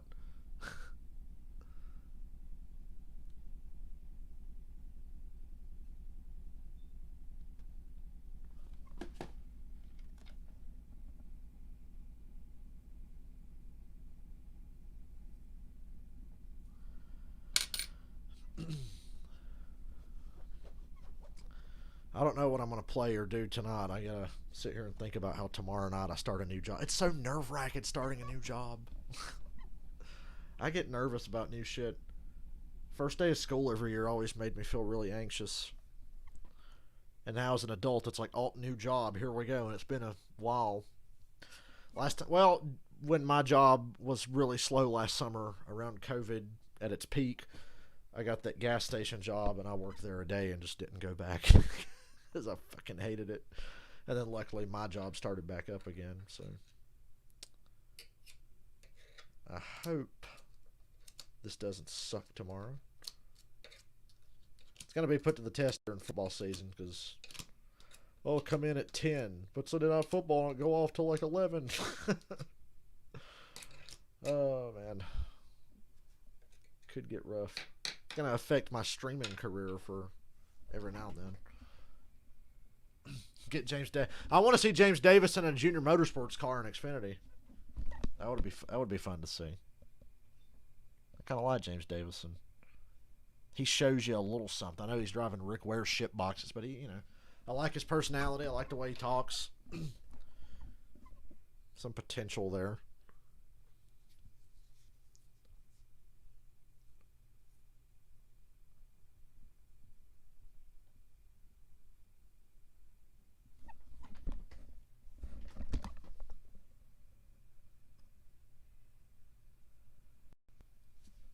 Dale Earnhardt didn't win every year of his career. Jeff Gordon didn't win every year of his career. Bill Elliott went 7 years without a win. So what? Kyle Busch will go winless at some point in his Cup career. He should have went winless last year. He got lucky and had to win a fuel mileage race at Texas. Jimmy Johnson still got 7 championships, 83 wins, and 2 Daytona 500s. He went winless a couple of years in a row and still had 83 fucking wins. In the Xfinity Series, it's the Bubba and Blaney show, and I would say they're lifelong friends, but that might not be totally accurate. I mean, you guys have had some moments. Yeah, oh, yeah, that's right. Wow, they're showing Blaney and Bubba getting mad at each other at Michigan in 2013. Yeah, I'm there. Dude, I was coming down. I was there. And now, hey, that goes back to not being able to hear stuff. I'm sorry. Look how fucking young Ryan Blaney looked there. Ryan Blaney looked like a toddler. That's 2013. Blaney looked like a toddler.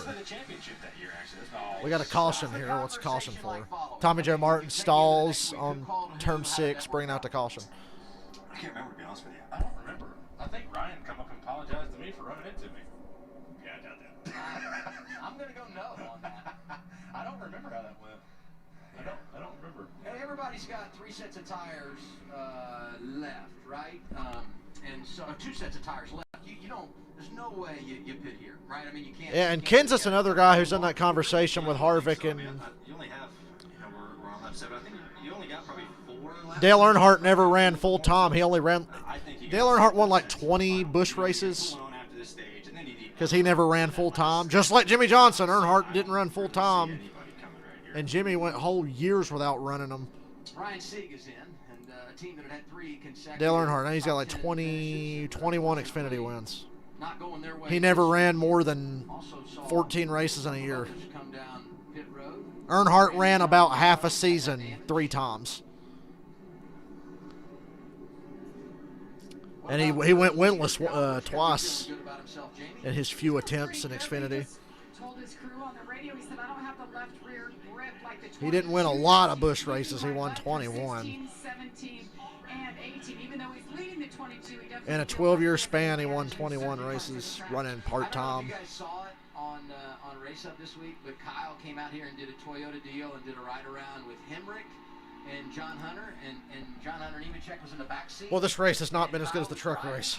And John Hunter looked like a kid riding with his parents, but he also looked scared to death with Kyle behind the wheel. I said, never would I sign up to ride in the back with Kyle wheeling around this place. Yeah, I think, actually, I was here, like I said, we were all here. Me, myself, John Hunter, Kyle. How did it rain for most of the truck race, and we never had any real cautions? But in Xfinity, everybody's car keeps stopping. To watch. Like, he was so twitchy in the car, and it's like, this dude is wadded up at least 6-7 times in one corner. But hey, he made it work. There's the Jeff Gordon, Jimmy Johnson, Dale Earnhardt tier, and then below that is like the Kyle Busch, Kevin Harvick tier. After that Michigan wreck, I was told Alicia. And I'd put Matt Kenseth in that discussion as well, and Mark Martin, and Rusty Wallace. I'd have to put Petty up there with Earnhardt and those guys. I know Petty's 200 wins are very overrated, just like Kyle Busch's, but Petty was still Petty. So I'd put Petty, Pearson, Earnhardt, Johnson, Gordon. Not in any particular. I'm not ranking them. There he is in ninth. Great comeback for him. Look at some of these other names in the top 10. Maybe Tony Stewart. Tony Stewart's teetering. He's on the verge of that Earnhardt, Gordon, Johnson deal. Around between the Kyle Busch, Harvick tier. I don't know. Tony Stewart's up there too. The top 10. One at Miami earlier this season. Harrison Burton is 10th. So some drivers in the top 10 that haven't been there all day long. No, I think everyone's still. Tony Stewart won 3 championships racing against Jimmy Johnson. That qualifies Tony to be on like an all-time great level. Here. You know, that's max 3 runs of 3 to 4 laps apiece. 2 of Tony's championships bookends Jimmy Johnson's 5 that he has in the middle of that. I think everyone's using the race to kind of keep getting comfortable. So I think you're going to see people getting better and better as the race goes on. Everybody stays out, so we'll step aside. Another eternal caution. Second half of stage. Now, Kurt, I'd say Kyle's better than Kurt. Kyle Busch, I'd take over Kurt Busch. But Kurt Busch won a championship early in his career. It took Kyle Busch over a decade to even sniff a championship. Didn't take Jimmy Johnson long. But I'd still say Kyle's better than Kurt. That's fair. Kyle's better than Kurt.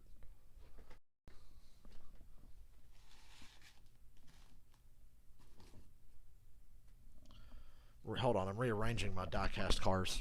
About to display the new one. Gotta make some space. Running out of space, guys. I'll figure out what to do with my Dale Earnhardt 164s I have. I have a set. It's 7 164 die-cast cars of Dale Earnhardt's 7 championship seasons.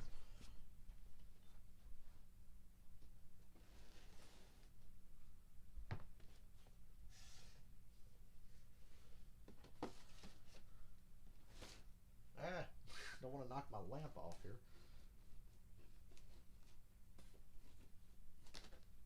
Okay. So, let me take a picture.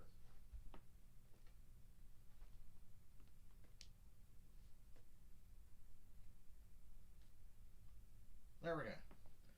Now I got an 88 car in this collection finally. See, that's the thing. I got 3 number 8s. I got the 2004 Talladega win, the 03 Talladega win with all the damage, 04 Daytona 500. I got 2 Xfinity cars. I got Junior's Wrangler car and his Oreo car, one of his Oreo cars, the number 3 Oreo car. I've got his dad's last win car, the 2000 Talladega car, and now I got an 88 with the Michigan 2012 win, but I need to get more 88 stuff. But for some reason, them 88 race win cars are rare. They're incredible, though, like the Martinsville one has all the confetti and shit on it.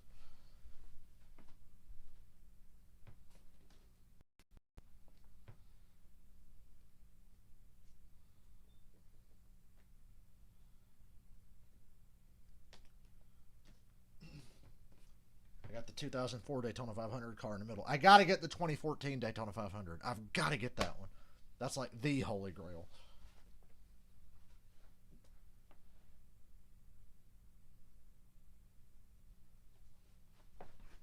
Take a picture of this. Collection's coming along nicely.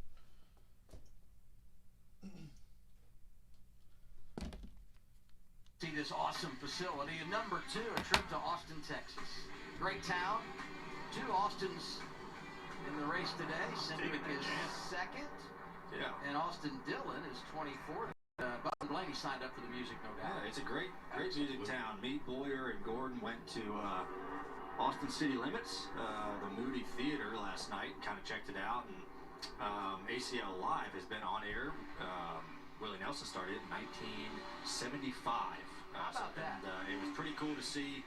The building's been in Austin for about 10 years now, but it was cool to see all the history and hear about all the great artists and bands that have come through that joint. Man, I feel like I didn't even get invited. That's crazy. Glad you guys had a good time though. Yeah, it's fun. You know, Talked a lot about you. during the break, Blaney's doing Indy 500 trivia. We come back, he's dropping the knowledge on the history of music in Austin, Texas. You got it all going on over there. I have no cards. As we come to the green flag here. You gonna do the restart this time, Blaney? I'll leave that one to you. All right. All right. Restart. Outside Austin Cindric. They've combined to lead 16 laps today. Here we go. Stage 2, second half underway. We have 8 laps to go in stage 2. It's Kyle Busch, Cindric, Allgaier, Daniel Hemrick, Kevin Harvick. Move to the bottom. Kyle Busch really smooth into turn 1. Allgaier didn't really put pressure on him. Allgaier's very conservative. I don't really see a game. It's amazing how they can get 3 wide coming through that part of the racetrack. You don't want to run into the guy on the outside. You're pinched down on the curb. You're breaking the rear traction. So it's just like, man, it's inviting, but is there a payoff? And then there's the big runoff on exit. So you got the guys on top. They can just bail to that side, and you're bogging yourself down. I don't know if Daniel actually gained there, right? But it's good to see that. And risk reward thing, I guess. 2 wide through the S's typically doesn't go very well, but Haley and Hemrick pulled it off. Side by side up in front of him. Cole Custer's up there. Actually, just behind him. That's Cole Custer racing on track. Look at this move by Hemrick here. Wow. Smoked the tires to pass Justin Haley for 8th. He might have flat spotted the left front, but he passed Haley. And Mike Snyder takes a swerve at him. Let's go back to the restart, and here's Hemrick making his move. Yeah, look, Hemrick really aggressive on the restart, and then really aggressive there. Got to take it easy now. Try to win the race with a 10th place car. Take what it gives you. Try not to lay off them. They're already back on the gas. Car length before you to make it or to get out of that. Snyder and Hemrick going at it pretty good here since the restart. On board with Justin Haley, Leaf Home Solutions bringing this camera angle.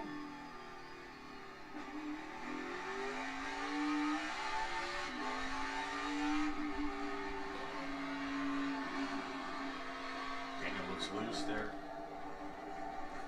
You know, Jamie had mentioned earlier. I'm really impressed with Allgaier today. I want to call it the 18. He's had a lot of good road course runs in his career. Struggling through 15, 16, 17 there. With some left Nobody has anything for Kyle. If Cindric and Allmendinger can't fuck with him, then nobody else is going to get to Kyle Busch. This is definitely Kyle Busch's race. Was already sliding and with not many laps on the tires, so I seen it. He was feeling it. That's pretty good. Oh my God, Riley Herbst is 10th. How did he get back to the top 10? What's going on?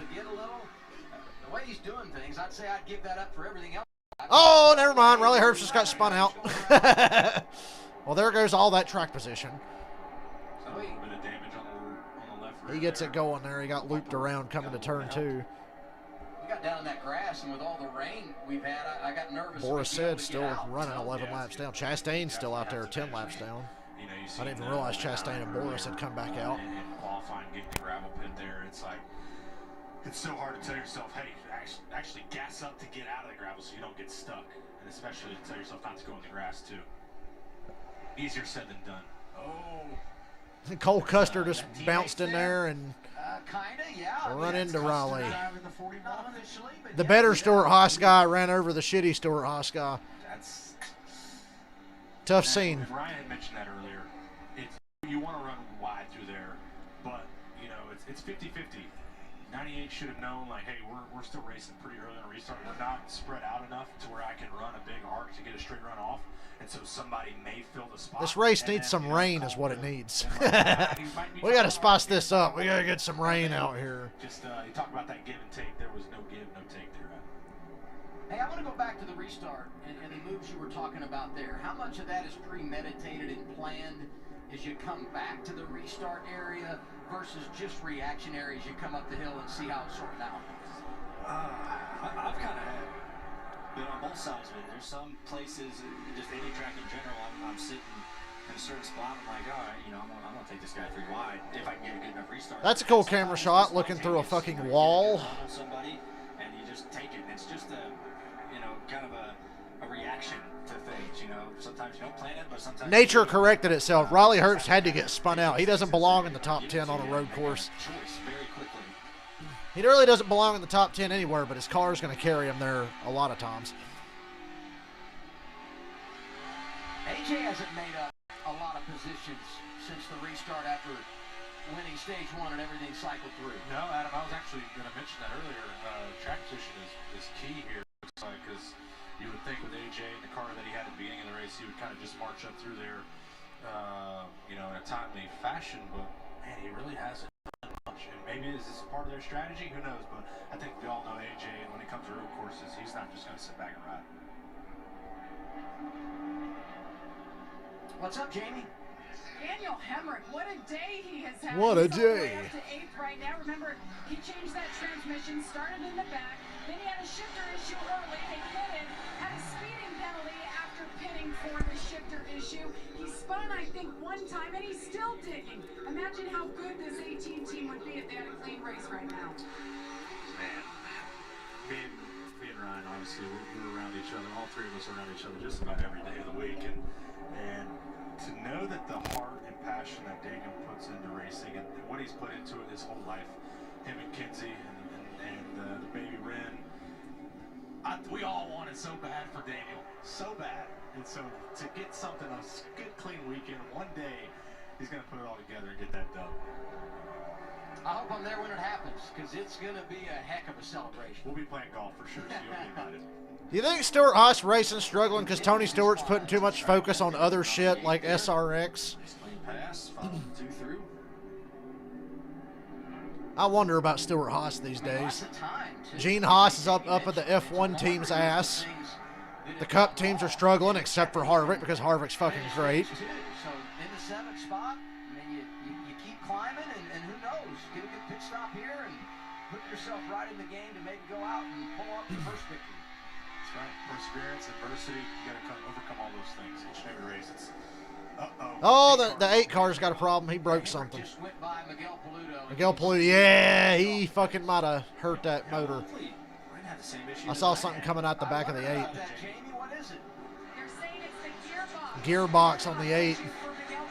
Miguel Paludo trying to get out of the way here. He's going to make it to pit road as he comes around this corner. I would anticipate, but this was about the time in stage 1 when we got the yellow. He does make it to pit road. We stay green. And there'll be 4 laps Battle to for go. second, Cindric and Allgaier. 5 laps to go. 3.5 seconds behind Kyle Busch. Heading to the S's. Underneath his car. But you're right. That's exactly what we saw on Noah, right? Yeah, not as big. So Miguel Paludo, similar problem as Noah Gregson. Transmission. It had to be shifting. Yeah. So yeah, that might The 8 car's done for the day. maybe wheel hop, something like that really put a lot of stress on everything in the rear end. And yeah, we saw on pit road the drive shaft was literally sitting right in front of us in pit box 39. So you know, I'd be curious to see what happened, or to know what happened to cause that thing to break. Allgaier looking to Cindric, turn 11. I don't know how that works out. Nice corner by Allgaier. What kind of drive off does he get there? He takes the spot. Allgaier to second. Junior Motorsports running out of cars. Only drivers with multiple wins this season, and now Allgaier gets around Cindric. Allgaier's second. As we go back and look at Allgaier's teammate and see if you check anything out here on Paludo. Everything looks good right now. Gets shoved out. Was it that little bit of going over the curb? Like, it had to be something leading up to that moment, and that was the final braking point. You remember earlier in the race, we saw him wheel hop really bad. That is true into one, and I wonder if that had to do something. All that just compounds and compounds and compounds, and if he did it after that, we don't know, but we saw a big wheel hop from him, and that just really hurts everything. So it might have been something like that, to where he wheel hopped a few times. Tough day for the 8 car. I've seen that many a time on a road course. I feel like junior motorsports has been so good lately. I mean, all guy winning races. I mentioned Josh Berry. They swept the 4 Dash for cash events, winning a bonus $400,000 when you add up the 4 weeks for the team. And today, 2 drivers out. That's the bad part of the scenario. But all guy are carrying the flag up front. That's not surprising. Good road racing. Allmendinger back in the top 10 now. I'm willing to bet Allmendinger's going to do the pit before the end of the stage. Most guys are going to do that in this stage. Except somebody like Riley Hurst who needs points. But he's like 30th after getting spun out earlier, so who knows. Moffitt to pit road. He's playing the strategy now. Got the 0-2 here on pit road. Brett Moffitt, the SoCal Camaro there. Looking like he was doing pretty good. P12 before he pitted, so looks like they're trying to pull a little bit of strategy to have the right track position when the stage ends here. 4 laps to go, but definitely good looking car for Brett Moffitt there. Yeah. So if I'm AJ Allmendinger, and he's in the spot he's in right now, I'm pitting before the stage's over. You already won a stage, kind of got your stage win, your bonus points. I'm coming to try to cycle up to the lead because we've seen how much trouble he's had. You look at it, there's just a gaggle of cars right in front of him that he can't get around. So if I'm that team, I'm thinking of pitting early and trying to cycle like other cars did to them in the first stage. Yeah, it's so I just said that about a lap ago, Blaney. That's the winning strategy, right? Because you look at the front runners and how they've played it. You know what I want? I want a 2007 COT of the number 8 Budweiser car. The one year, the last year Junior drove the 8 car, and they had some of them COT races. Seeing the red Budweiser number 8 as a COT is still weird to me after all these years. I want that diecast. I'm going to have to look for that one.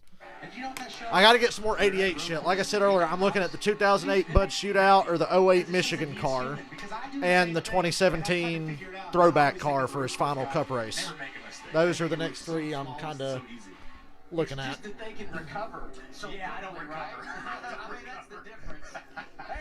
We'll see how the Ingalls deal goes before I make any purchases. Yeah, good pass. On 5th over Jeb Burton. Jeb having a really good day. Put together a good season as well.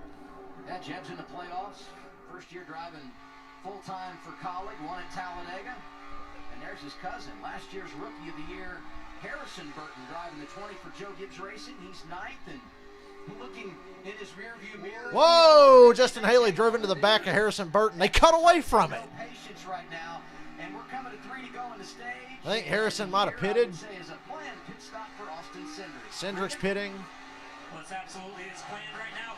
Earlier, he needed more drive and turn. They made good adjustments on that last stop and gave him both of those things. Now he needs a little bit more. He wants more advantages in those spots in the corner. Allmendinger pitting. Kevin Harvick, new look for this race in the 5. And his pit box now needed more. I say it over and over again about Cindric. I have never turned around on a driver like I have Austin Cindric. I hated that motherfucker for a long while, but I've completely 180'd on Austin Cindric as a driver. We wondered what they would do. Allmendinger this time decides to pit and play the track position game rather than staying out and collecting points. Yeah, I thought that was the right move for that group especially. AJ was really fast. Was able to, challenge Kyle Busch and just couldn't do it. As we see the 11 they're trying to get to pit road. I think Harrison checks up a little bit to make sure he can get left, and the 11 didn't know he was pitting. And keep this in mind, everybody pitting here, and we know pit road will close with 2 laps to go on the stage, but because he's leading, Kyle Busch still could make a pit stop prior to the stage coming to a close. Yeah, but I think, they're looking at, hey, we have a good enough car we think can go the distance. And Cindric's problem used to be finishing races and running people over. But I think, look at AJ, I think they picked up 2 spots. Ooh, are they going to say uncontrolled? A lot Wow. of cars pitted there, so the gain. Are they going to penalize Cindric? That was like borderline uncontrolled tire. Bit of a bobble for Cindric, you saw there. Had a slow pit stop anyway. Forever year, had a little bit of problem. Seemed like it wasn't jacked up high enough.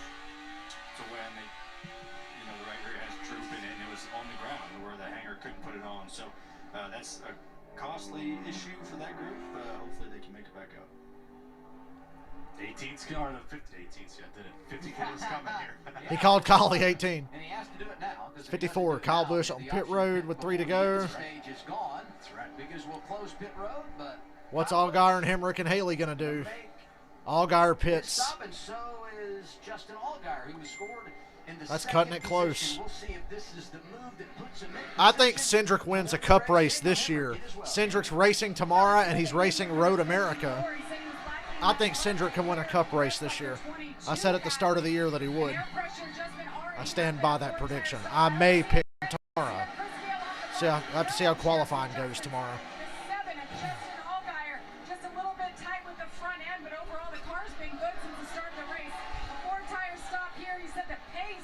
Justin Haley and Michael Annette.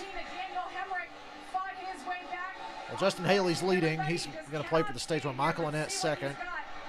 Good points day for them if they get it. So Michael Annette can say he got something out of today. They know they're not going to win, so they might as well play for points. Yeah, I'd keep Matty D in the 21 and put Cindric in the 2 next year. Just let Matty D keep the 21 and put Cindric in the 2. If Brad is really leaving. Brad's been kind of in this weird spot with Penske the last couple of years. They're like year-to-year, short contracts. I think career-wise, Brad should try to stay with Penske, but if he wants to go try to do the owner-driver thing with Roush, would that mean Roush goes back to a 3-car operation, or would Brad be replacing Ryan Newman? Well, I don't know what the deal would be there. Get some stage points here would definitely help out their season. Jay Buford, that's right. You know, is Scott Borchetta's team. You know, we interviewed Scott earlier today, and that's a great new team. You know, and a great opportunity for Jay to go out and run a third right now. That's awesome to see. And you know what? They've done a great job this year. I mean, he couldn't run Daytona because he just didn't qualify, right? I mean, he never made his start, and so he wasn't approved. His first ever start came on the road course at Daytona, or at least this season that was his first start, and they've continued to battle. And when you look at what they've done, 4 or 5 top 20 finishes for a new team, they have really delivered, and this is great to see them running up front. Cindric's at 22-1. I'll see. I hate waiting till qualifying because, Michael, like you said, qualifying is going to shift the odds a bit for some guys, but I'm going to need to watch qualifying. A brand new team. Obviously, your underdog is going against big teams, big names. Kyle Busch. See where guys qualify and compare it to how they practiced, or for the double duty guys, see how they ran today. That's going to factor into it. So obviously Kyle Busch his odds are going to be way up tomorrow. Michael Annette, second place. Opportunity to gain some points. Justin Haley's got a 9-second lead. 66 car stopped somewhere on the last lap of stage 2. Brandon Jones just got turned around. Toyota again, just not having a yee day. I mean, luckily for him, they played the strategy the way they did to get the points. Brandon, that was like the fastest loop around I've ever seen. Brandon Jones kept it going. To the points because of the problems he's had since. This is the final lap of the stage. Good racing everywhere, and so many drivers out of balance on tires. We need a rookie to come in and win multiple races for the first time in 100 fucking years. I think Cindric could be that guy next year. Some of that wheel spin there. Yeah, that's an area of the racetrack, you know, over 9 right there, that the car gets really light. There's kind of like a peak right at the top of the hill there, and it's super easy to spin your tires. Yeah, I know we're in first gear, Cup cars, I think they are too. So it's really easy to do that, especially when you got, you know, 15 laps on your stuff, and they really have gotten all you can get out of them. We got word from NASCAR. They're going to leave the green flag out. They'll collect the 66 of Timmy Hill. Oh, NASCAR once again arbitrarily deciding to leave it green instead of throwing a yellow. They do that now, apparently. He's pitted. Allmendinger is up there. He made his pit stop. So did Kevin Harvick. I mean, when we go racing to start this final stage, you're going to have some big-time names at the front of the field as everything cycles out. The restart for stage 3 is going to be good. Who's going to go for it there? Because, I mean, obviously the class of the field is the 54 of Kyle Busch there. So he'll obviously inherit the lead once everybody pits here after the stage break. So Allgaier's going to have to give him all he's got. Been a nice weekend for Justin Haley. And quietly a good road racer. And another one of those drivers that's doing double duty this weekend. He'll be in the Cup race. Justin Haley gets stage 2 win. Here he comes, coming to turn 20 now. 20, and then he'll drive down I only know a couple of turns. I know 1, 2, 10 and 11, 19 and 20. Anywhere else, I'm like, where are they? Driver out of Winnebago, Indiana, Justin Haley. Hope nobody tries to cut off the car and save gas under caution going up a hill, Marcos Ambrose style. That'd be tragic.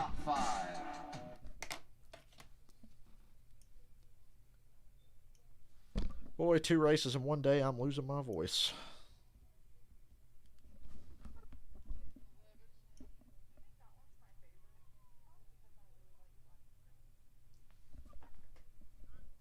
Yeah, apparently the tracking's wrong because I thought I was getting the other car today and that this one wouldn't be here till Monday, but now I guess the other car will be here Monday. This one got here today, so that was a surprise. I was looking forward to this one more, honestly.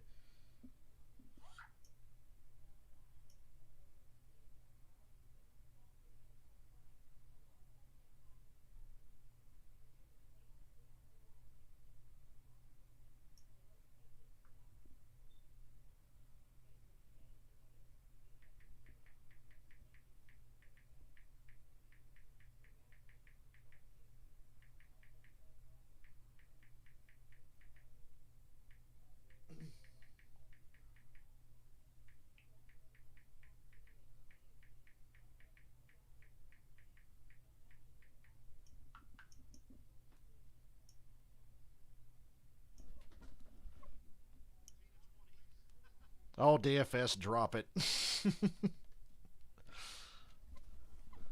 Oh man. I'm gonna be sad after my 2001 July Daytona car gets here Monday, because then I'm gonna want to buy more. I'm enjoying getting these in the mail. I hate paying shipping, but at least on the Dark Knight car, that's all I had to pay was the shipping. Send me money for diecast cars, please. Please. I want to be one of them YouTubers that begs for money. Please. I have an addiction.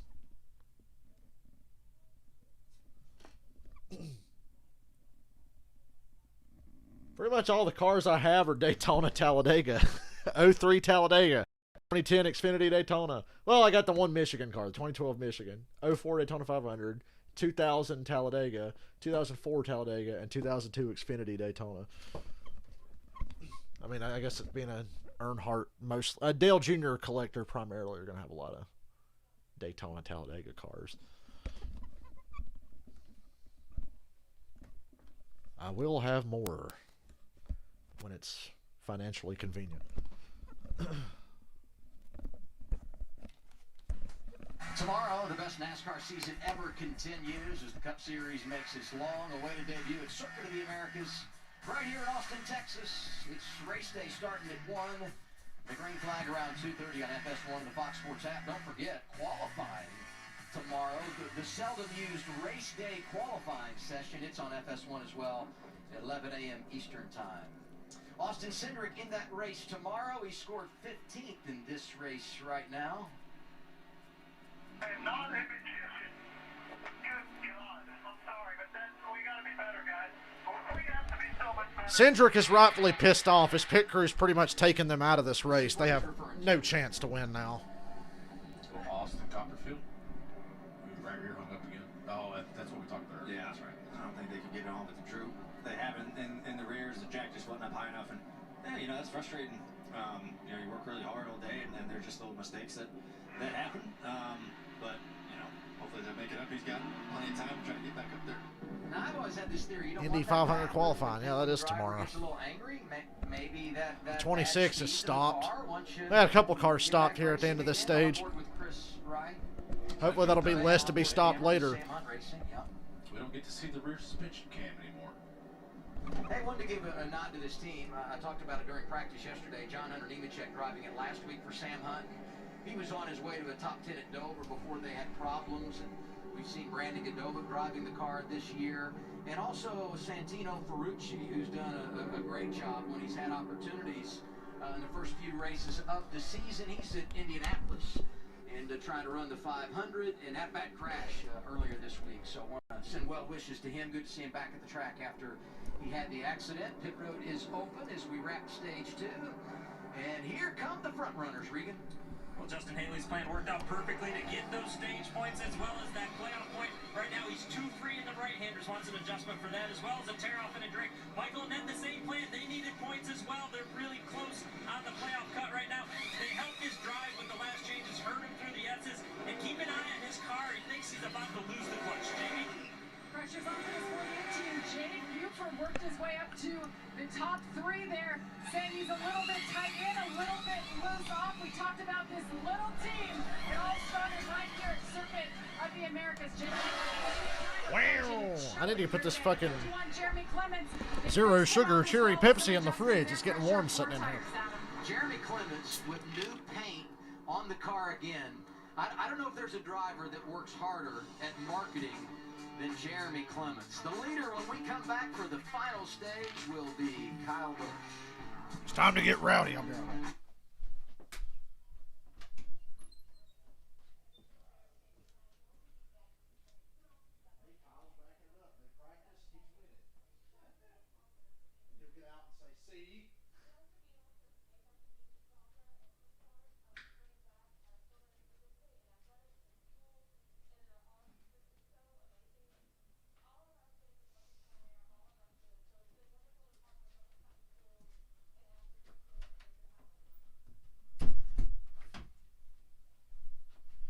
I know he's Kyle Busch, and we expect these kinds of things from him, but I'm really impressed at how Kyle has taken to this racetrack that he'd never been on before. Like, that's pretty impressive.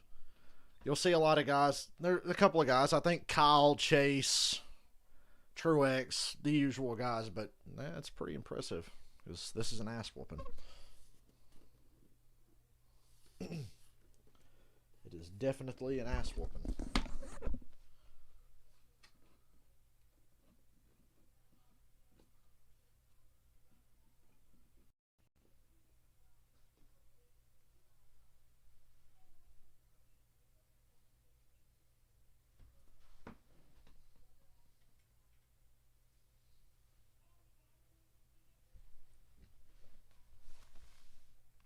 Stretching my legs. I've been sitting down. Guess tomorrow night I'll be stretching my. Apparently that stocking shit, they said it's like a lot of moving around. So I should get an exercise working that job.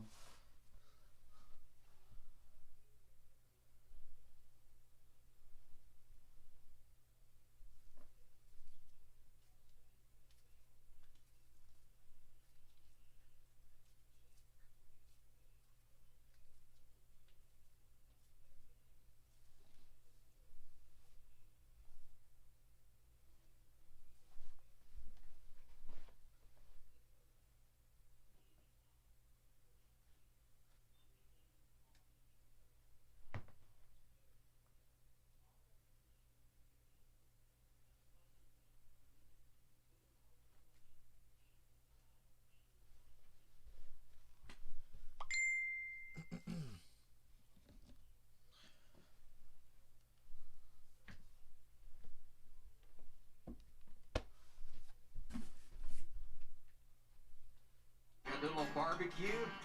Okay, rate the hats here. Is Cindric's hat better than mine, or do you give me the nod? What do you guys think? This might be a loaded question, actually, for the two of you. I'll let you have it. I'll give it to you. I'll give it to you. Yeah, I'll give it to you. I mean, I don't know. Yours just says barbecue, I think, but yeah, it's solid. I mean, and you're presenting your dish and your entree. Yeah, you know, it's good. Well I think that's an actual photo, everybody, of Adam. We photoshopped everyone else. That's okay. Yeah, well, I wish actually I'd had those abs that you were sporting in that last photo, Blaney. Hey, here we go to the final stage. Kyle Busch is up there. Allgaier is up there. Cindric has a little work to do. A.J. Allmendinger a part of the mix. Kevin Harvick. This is kind of what we felt like the end of this race could look like. So handicap it and tell me what we're going to see in this final run. You know, I mean, it'll be curious to see if everyone's gotten their car better. You know, the 54 has been the fastest one all day. We've seen it. People can hang with him for a few laps, but his tires last way longer, it seems like. He's able to keep his speed. So, AJ cycled back to the front. I don't care what you do to your car. The only way Kyle Busch loses this race is if he gets run over on a restart or has a mechanical problem. And no, I'm not trying to will that into existence. I'm just saying if it happened. That'd be the only way.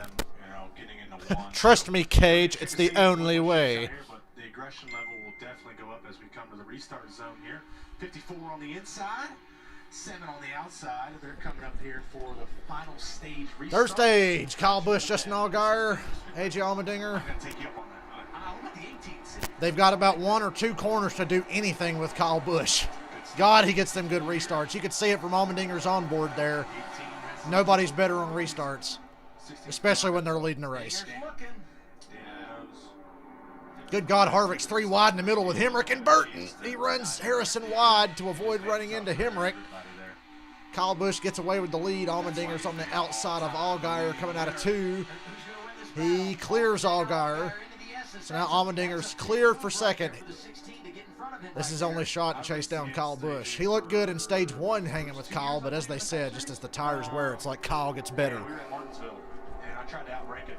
That didn't happen. And in the next straightaway, he puts his finger out and waves it like, "You'll never beat me doing that." I was like, oh. Look at Allmendinger almost putting his right sides in the grass to cut that corner to pull up on Kyle Busch. I think AJ knows he can't hang with Kyle after, a handful of laps. He's got to get him now.Ey're going to turn 11, this hairpin here. This is the make or break corner right here. They come off this corner. Whatever launch they get is what they got. Nice run off the corner for Allmendinger. Good run for Kyle, too, but Allmendinger's hanging with him. Allmendinger took a more narrow line. Kyle Busch went a little wider. Still got the power down. And here's Cindric in the middle of the pack now, because his pit crew put him there. He was really patient there to not just run over Harrison Burton. He hit him a couple of times, but he could have took him out. I don't know, but what do they say about the 3-tap rule? Once you're there, twice, it's like, okay. I don't know. WWE, that's matches over, so. Harvick got put into a bad spot on that restart. He's barely hanging on to a top 10 spot, getting in the way of Harrison Burton and Austin Cindric. Oh, Harrison drifted into Kevin Harvick, and now Cindric takes him 3 wide. 2 for 1, Austin Cindric. He gets by Harvick. He can't clear Harrison, though. Now he does. Now he's clear of Harrison Burton, almost. What corner are they going to? I can't tell. Oh, it's a left-hander. It favors Harrison Burton. They're on the front stretch now, door-to-door, Cindric and Burton. This is getting really tense here. They're racing for 7th. Cindric's fucked. That pit stop took away any chance he had. But you know you got to go, right? I mean, it is time. 12 laps left. Absolutely. I wouldn't say the gloves are off, but they're hanging on. Gloves are off now. You don't know if you're getting another caution or not. You've got what you've got. Cindric clears Burton. I guess there was some past history, like you said there. So and off to the S's they go. At all. So you just have to be aggressive, and you all know, when you get to the third stage, Hemrick being 4th after his day is pretty crazy to think about. Moffitt's in the top 10. And get after it and put on a good race for everybody. Harrison, turn 1. Harrison Burton 2-wheeling out of turn 1. They're almost like a pyramid. They come to a weird point, and they're tall. They're really tall. You see them really the apex of every NASCAR Heat 5, he would have flipped over. Those tight ones, like turn 1. Here we go, turn 11 again. This is the make or break corner. This is Allmendinger's best chance. He hangs with Kyle. Kyle's gone wide in turn 11 2 laps in a row. He gets good drive off, though. They come out of there pretty even though I think Allmendinger's a little better through that corner. That's how Allmendinger can win this race. It's his only shot. He's got to stay close enough to do something with him, but that's his shot. Sneak out a victory. He could, maybe have a chance because he hasn't missed any races this year. Oh! Oh, Moffitt put the bumper to Burton, checked up, and Harvick got into him. Nobody spins, though. They keep it going. Okay, gloves might be off. A lot of bumping going on. And you said 12 to go, and I know the sense of urgency has got to be up. But on the other side of that, 12 laps here is like forever. It's like an hour. Yeah. And it's not even 12. I mean, it'll be 12 to go when we come back around. It's going to be a strong finish at Circuit of the Americas. We're going to go to commercial now. By the time we come back, Busch will be gone. There won't be anything to watch up front when they come back from commercial because Never mind, they're going side by side. I'll be here if you need me.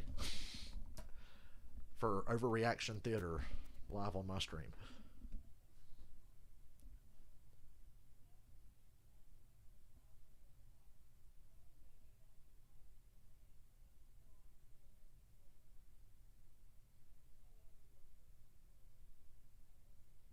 Old Rowdy Busch.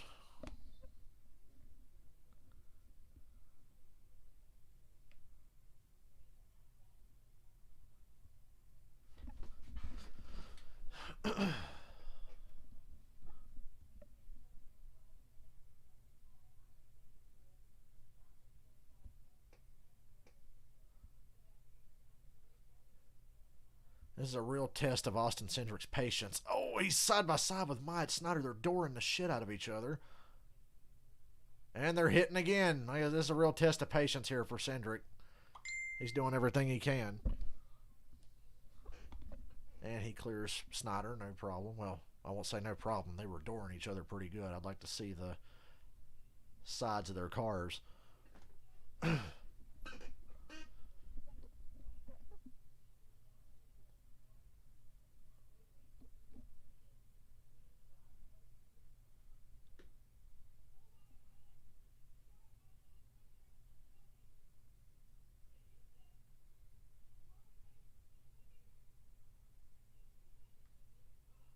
Allmendinger and Busch still about the same up front, but it's maybe a little bigger gap now. Not much. It's within a second.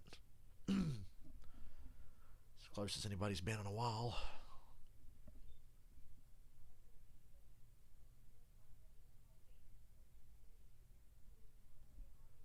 It looked pretty scary from the broadcast picture of Cindric and Snider. Thought somebody was going to end up on the hook as hard as they were racing. And it's this late in the race, and Cindric's already pissed off.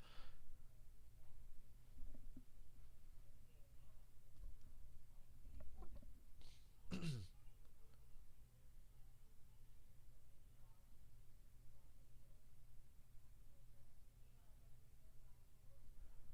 front stretch, 11 laps to go. Gap a little bigger now. That was a good last couple of corners, that lap. Today marks the first start of the year for Kyle Busch, who continues to chase history. Saw his first win there. Win 25, Nashville Super Speedway when he busted the guitar. There's number 50. Win number 75. And the last time he won, about a year ago, Charlotte Motor Speedway. I believe it was Charlotte Motor Speedway, outdueling Austin Cindric on the final lap.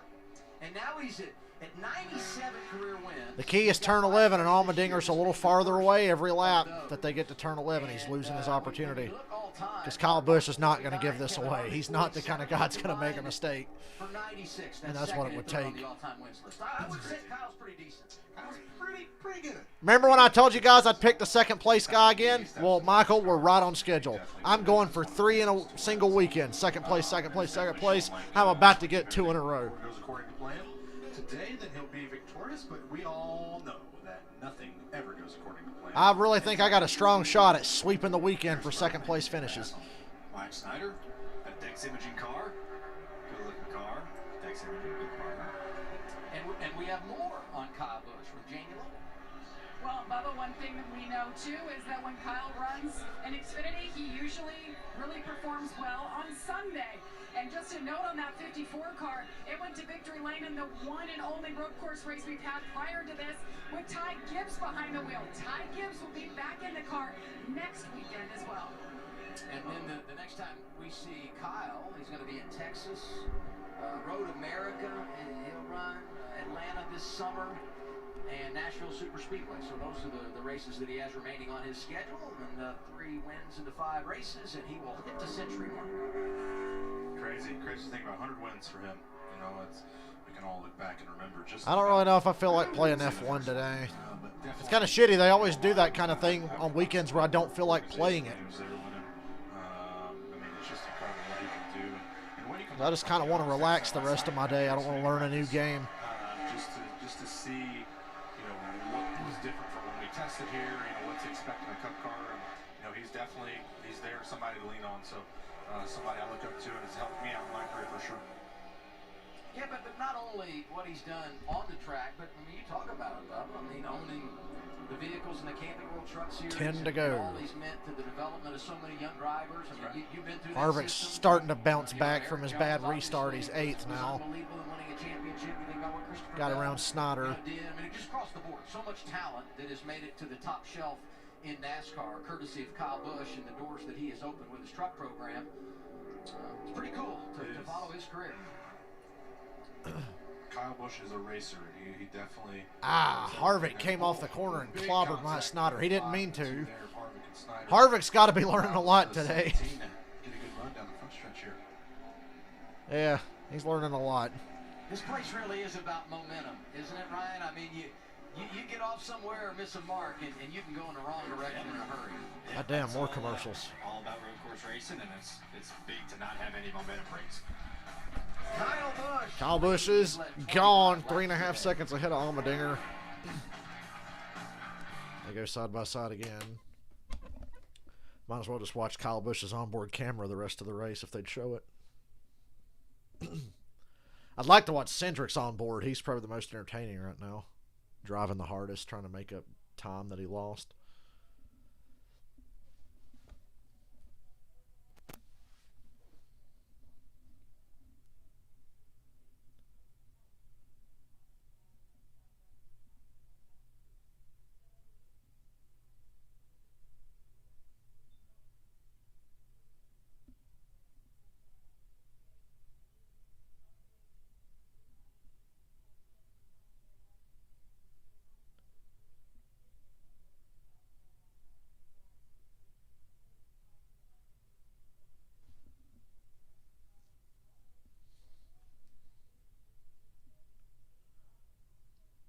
It'll be interesting tomorrow, going to work at 10 o'clock at night.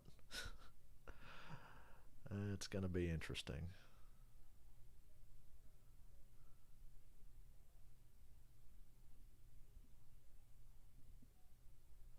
Why can't they start at 11? Just that extra hour would make all the difference for things that I'm going to want to watch on TV in the future, on nights where I have to work.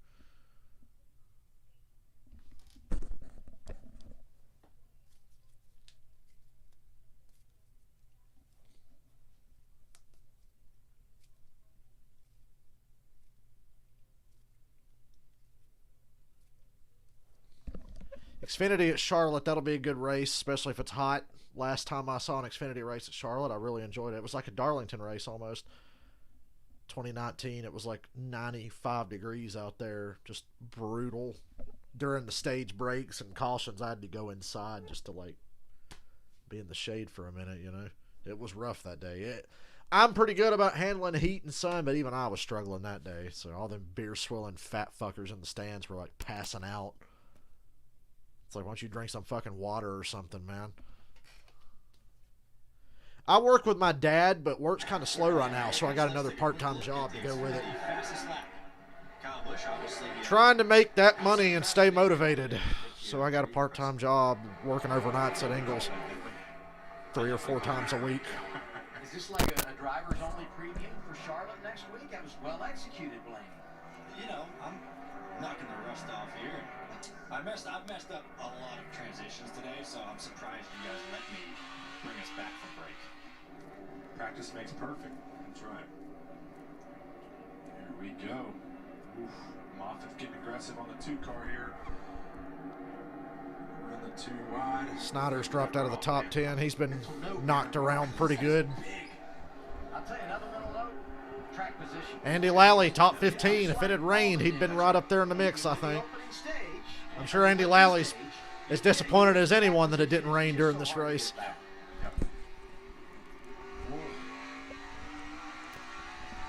Something's going to happen with these 3 cars right here.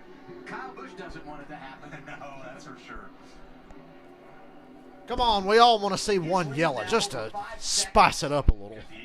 Daniel Hemrick's on pit road. What's going on there? Seems like the problems have come back. Shifter problems, presumably, for the 18. Yeah, I mean, no way you would have pitted here, right? Yeah, for sure. I would say if the caution would come out for some reason, it might pay off for him. But here they are. What's up there? Yeah, if Hemrick catches a caution here, we'll see. Literally about a half a lap ago. Oh, they've got a problem inside. Maybe it's the shifter. The shifter again on the 18. That's what I was They guessing. told them they were good on fuel. We don't need to pit anymore, and literally had to come back in. And that's exactly, that looks just like a carbon copy of what happened earlier in the race. What a break. They should have changed tires. I would say everybody does have a set of tires. So if the caution, were to come out, Should have changed tires the while he was door in could there. open for drivers to come in and get a set and maybe make a move late. Yeah. I don't think I've seen a car looser on the racetrack right now than Mike Snyder. And is getting the bumper to him. Justin Haley passes him for 10th. Wasted no time here. 8 laps to go. We've got to go. Oh my God. Michael Annette, Moffitt, Mike Snyder. Michael Annette's trying to pull a top 10 out of his ass here. He's 12th. That was on the same strategy as Haley. He stayed out there. That stage. 11th and 10th are right there in front of him. Haley just now got in the 10th. But I think Haley's going to drive away from these guys. It's hard. We saw what they do, like you said, and it's really tough to weave your way up through there. You just lose so much time trying to pass cars compared to the leader. That just all goes away. And we've seen some great onboard cameras today, and we have to say a huge thank you to the guys at BSI who come in early to do these installs. We thank the teams for giving us the opportunity to offer this kind of content. Andy Jeppers, who's up here as our stage manager during the races, just an incredible job at executing the plan. You'll see it again tomorrow. And not just BSI, but every man and lady who are part of our crew. When you set your alarm for the morning and the first number you put in is a 3, and many of our crew did today to get here. Riley Herbst trying to pass Andy Lally for a top 15 spot. Wow, Herbst passed Andy Lally. That's equipment right there. There's Austin Dillon in the 77, locking him up. Damn, son. He looked like he was blowing up. He locked him up so bad there was so much smoke. This place is so wore out. Like we talked about earlier, you wear these tires out that right front lock up, and man, just now you're worried about so much vibration. So hopefully Watching final practice for the Cup race tomorrow for Kyle Busch.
Harvick in the top 5. He just passed Jeb Burton.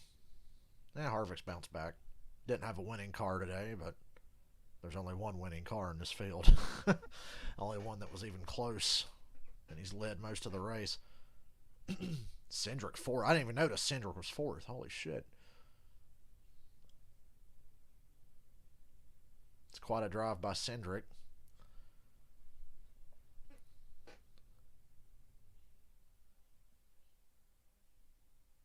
We're at 6 laps to go.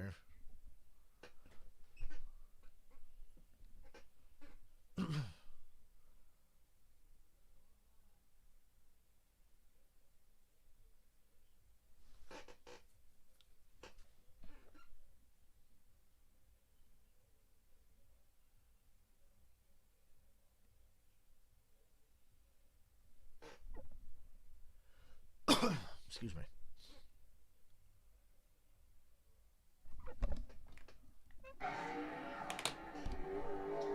Here we are once once again, Circuit of the Americas, and we fast forward to next weekend's coverage from Charlotte Motor Speedway. All driver broadcast.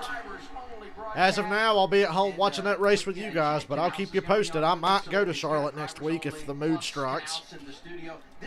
We'll see. I'm just happy to be a part of it. I've been on pit road, a couple times doing the pit report. I did Pocono and Charlotte. Very happy to be invited to the booth. So it was good. And this was our last break. I was trying to get Bubba to lead us out and encouraging him because I didn't do a good job of it before. And you did a great job. I got to give it to you. Nailed it right there, right to one. I'm going to tell you, every time I throw it to Booth over here, that was funny. Most entertaining thing that's happened in this race is Blaney waving his hand at Bubba during the commercial. I do like touchdown dances, you know what I mean? Yeah, hey, nothing wrong with that. To each is their own. Here we go. This battle's still. Moffitt, Snyder, Herbst. Herbst charging here at the end of this race. Can you believe it, Michael? Riley Herbst is charging. He just passed my Snyder. He's working on Moffitt. That's the battle for what? 13? He's running over Moffitt. Knocked him wide. Moffitt, get back to him and wipe his ass out. Oh, Moffitt gets back to him and takes his ass out. He's going to have a shot at him here if he wants it. Well, I gave it to him too soon. Brett Moffitt was listening. Herbst railroaded him out of the way hard, and now Moffitt's back up to him, and they're side by side. Really good in the Xfinity Series. I would kill to see Moffitt just spin him out. Just spin him out. Come on. It'd be funny. Now Moffitt's just Herbst inside coming on to turn 20, and Moffitt takes the spot back. Herbst, you're trash. It's now Snyder's side by side with Herbst. This is a great battle. With 5 laps to go. Hey NASCAR, I see some debris at the top of turn 1. You might want to take a look at that. I don't know. You might want to take a look at it. I don't know. I'm just throwing that out there. There's a fine line you got to walk. You can't put yourself in a bad spot. Pop a tire, cut a tire. Snyder passes Herbst now. Herbst just lost the 2 spots. He busted ass to gain that last lap.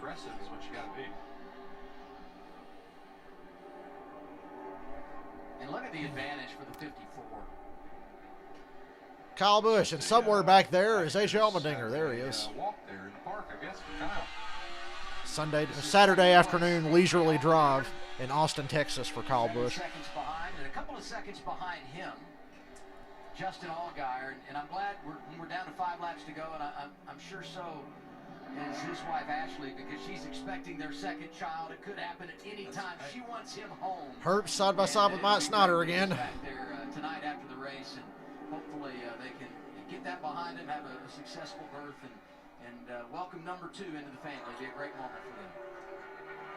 Man, as we sit here, I don't know if we have a shot of pit road, but I was wondering, the 19 pit sign is right outside of my left peripheral vision here, and it kept waving. So multiple times I feel like the 19 was coming in, but I'm looking at the O2 box here. Their sign is up in the air. Oh, Herbst got spun out. Herbst and Mike Snyder just spun out together, and Snyder's parked dead center of the racetrack. He's got it going.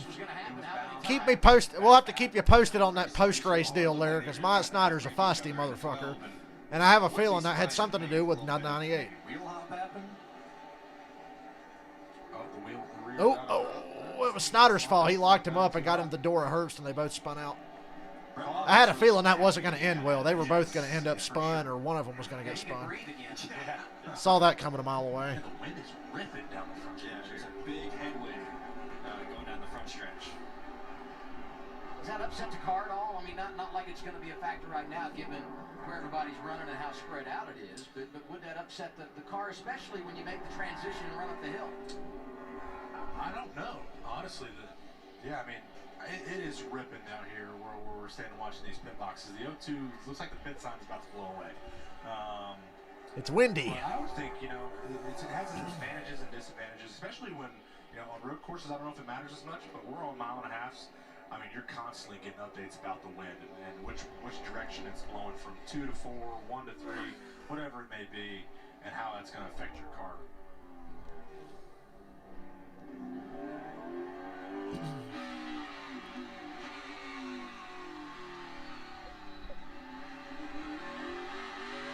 That dot out there in front of Allmendinger, that's Kyle Busch. 18's on pit road again. God damn. Man, you know, I wonder what is wrong with that shifter. If it broke off at the base, is it? You would have great insight. You know, 2014 Miami Homestead truck race.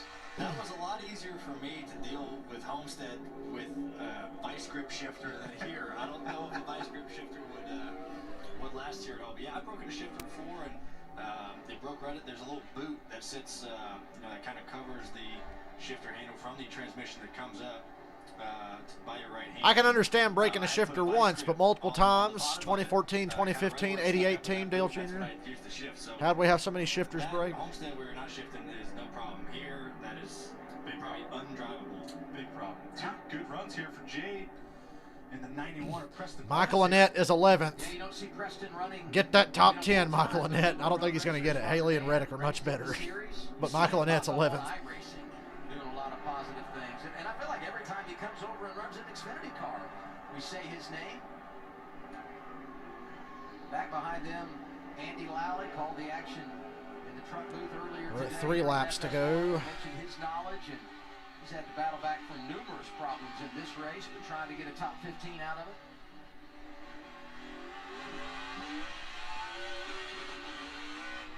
Bouncing off the chip a little bit.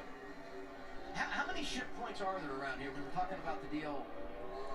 Ooh, I think it varies on your ratios that you have in your car. So, and it's also driver preference. So, hey, I want to use the chip here, or I want it to shift a little later, a little earlier.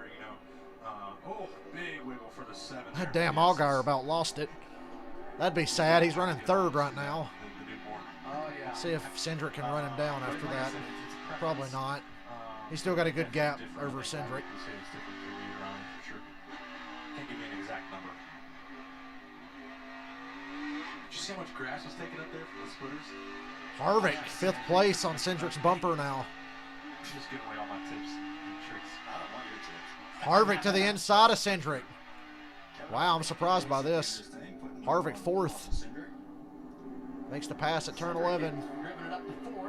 Clears Cindric and going to try to drive away now. Cindric's had a tough time here at stage 3. Yeah, we're all still top 10. It's a damn shame we ain't going to win. It's hard to believe the drivers that did all the winning last year. I'm 2nd again. But I think they'll all have something to say about it. Yet again. 24 hours from now, mention Harvick, certainly Chase Elliott. I mean, he's been incredible on road races lately. And it's impossible for me to pick so many seconds. Yeah, I mean, I think it's a toss-up for tomorrow. The forecast kind of looks a little similar to what it did today. It might dry up a little bit later in the race, but that's kind of all up in the air. So we had practice in the full-on wet today. If it's all dry tomorrow, it'll be like you're learning the track all over again. Justin Haley going for 9th on his teammate Jim Burton. This is the battle for 9th. Good day for Colin. Oh, whoa. They touch a little bit. I thought Haley was a goner there. Things got tight there. 2 to go. Kyle Busch, 8 seconds over AJ Allmendinger. We're watching this battle here for 9th. If they spin out, Michael Annett can get that top 10 maybe. So that they are playing somewhat nice. Oh, Haley takes the spot. Move Haley to 9th. What he's brought to the series, not just Xfinity, but Cup and the fact that 2 to go. Next year. Yeah, I think it's great for what he's done, and I've been able to have multiple conversations with Matt Colleague over the years, and he's a fan of the sport.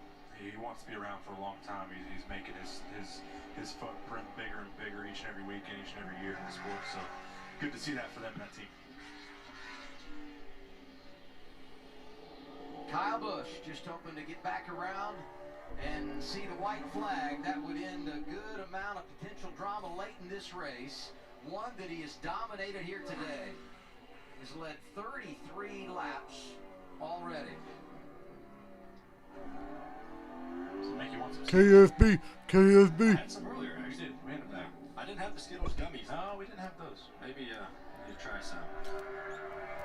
Really is like watching a Formula 1 race. Formula 1 track, Formula 1 style race. Go figure. For a lot of drivers, mentally, it's got to be tough handling some of these tight corners in the position he's in with such a large lead. But for him, it's got to be old hat, right? He's been here so many times. that's pretty easy when you got a 9-second lead on the field.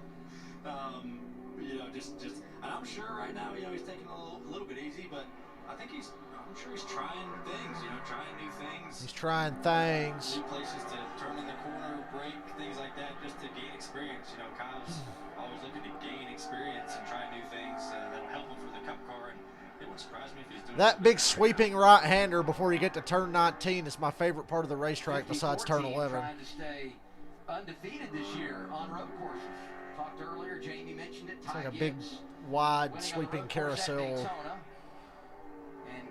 Turn 20, coming to the white flag. 1 lap to go. Credit One Bank, you know the deal. It's Kyle Busch. 1 to go. Remember, he said if he gets to 100, he's done in this series. Do you think his crew's telling him to take it easy here because he has not taken lead? Or is it to your point, he's trying stuff? Or is he just that good that they don't need to tell him, hey, take it easy, you have not taken lead? I'm pretty sure he knows what he's doing. He's done it 90-something times. Looking for 98 here. This would be, if he finishes it off, his 7th. If. Adam Alexander, if. Adam Alexander doesn't want to wind up on aged NASCAR tweets, which is one of my favorite Twitter accounts to follow, where somebody says something that ends up being completely wrong. Takes it to the top of the hill, and he'll work it down to turn 11. And there's Chris Gale. Been very, very good on the pit box throughout his career, both on the Xfinity side and the Cup side. Working with so many talented drivers at Joe Gibbs Racing. Do you feel like the crew chiefs look at themselves? Because they're watching the broadcast. Kyle's not driving as hard. I can pretty much guarantee that. With a 9-second lead, with less than a lap to go, he ain't been driving hard for a while. He's good. A win today like this make Kyle the favorite tomorrow? Hey, Jamie said earlier. A lot of Cup guys in that top 10. You got guys in the race tomorrow. Busch, Allmendinger 1-2, Harvick 4th, Cindric 5th, Custer 7th, Reddick 8th, Justin Haley's 9th. I think Haley. Ain't Haley running tomorrow in the 77? One Cup win this year. I would assume he is. Also won that weekend in the Camping World Truck Series. What a career. The King Leech himself. Anyone watch Monaco? I can't tell you the first thing that happened today at Monaco. Can somebody tell Ratchet about Monaco? Austin, Texas, and he has put on a show. Pretty impressive. You know, as a casual F1 guy, never bet against Lewis Hamilton. I know enough to know that you don't bet against Lewis Hamilton. Off turn 20. King Leech, number 98. Kyle Busch wins at COTA. Gets it done in dominating fashion. One tribute there. Just close to pit wall. Kyle Busch drove down to the pit wall on the front stretch on the last lap. Probably scared the shit out of the flag man, because that flag stand's really low. That flag stand is really low. The King Leech himself. I picked the second place again. AJ Allmendinger second. Justin Allgaier third. Kevin Harvick fourth. Austin Cindric fifth. And unlike the truck race, I don't have to rush off, but there's not much reason to hang around. 17 career wins when you look at the top 3 series of NASCAR. You go Busch, Allmendinger, Allgaier, Harvick, Cindric, Harrison Burton, Cole Custer, Tyler Reddick, Justin Haley, Jeb Burton, top 10. Michael Annett, 11th. Not bad. Michael Annett finished 11th and got a lot of stage points. That's a great day on a road course for Michael Annett. And now we look forward to tomorrow. The Cup race with unpredictable weather yet again. It rained all morning during practice and qualifying for today's stuff. Cup cars practiced in the rain. Then it rained off and on throughout the truck race, and then the Xfinity race was clear all the way. So unpredictable weather just depends tomorrow. I'm nervous. I start that job tomorrow. I'm really nervous. I get so anxious about new shit. I hate being the new guy. I don't like being the new guy at anything I do. I always want to just come in and it be like I've been doing it for 20 years. I don't like being the new guy under any circumstances. But tomorrow I get to be a new guy again. Great. That's why I always hope when I get a different job or an extra job, I'm like, please let this one not suck so I can do it a long time and never have to feel like a new guy again at a job.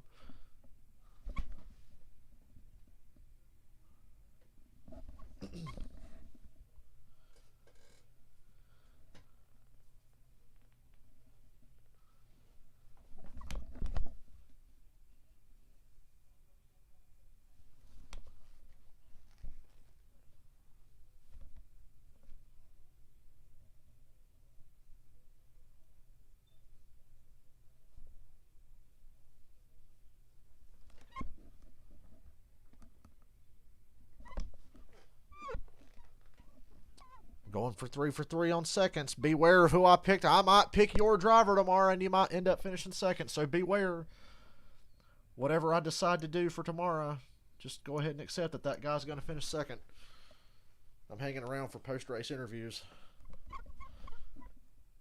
And hopefully to see Riley Herbst and Mike Snyder beating the shit out of each other, as if either of them could do that. Actually, I'd give Mike Snyder a chance to be in a legit fight with somebody like Riley Herbst.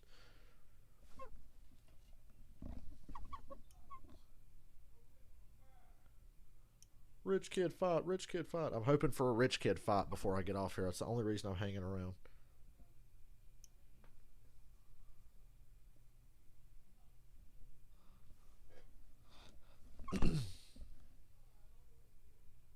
Kamikaze at the racetrack just tweeted, I paid how much to watch that?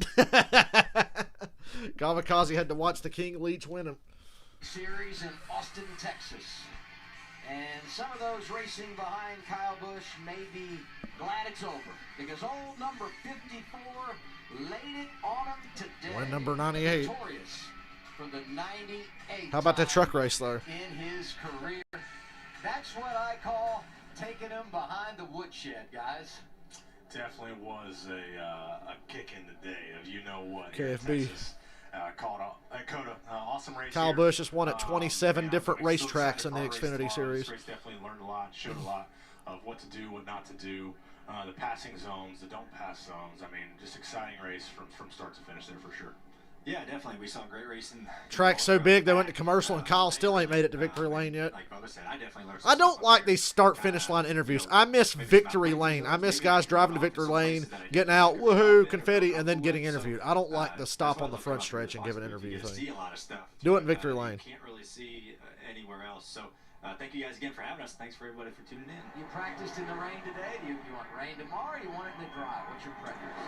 You've seen my stats when it's dry, so I'm praying for rain. We got a sprinkler system set up to our car to where it's going to just keep the track wet around us the whole time. I really enjoyed practicing in the rain today. You know, a full-on wet racetrack with constant rain. I was really challenging, you know, kind of seeing how far you can push your car, trying to drive out of the rubber and cross over it at the right time. The back straightaway got a little sketchy. You'd almost start hydroplaning a little bit. But overall, we'll take what we can get.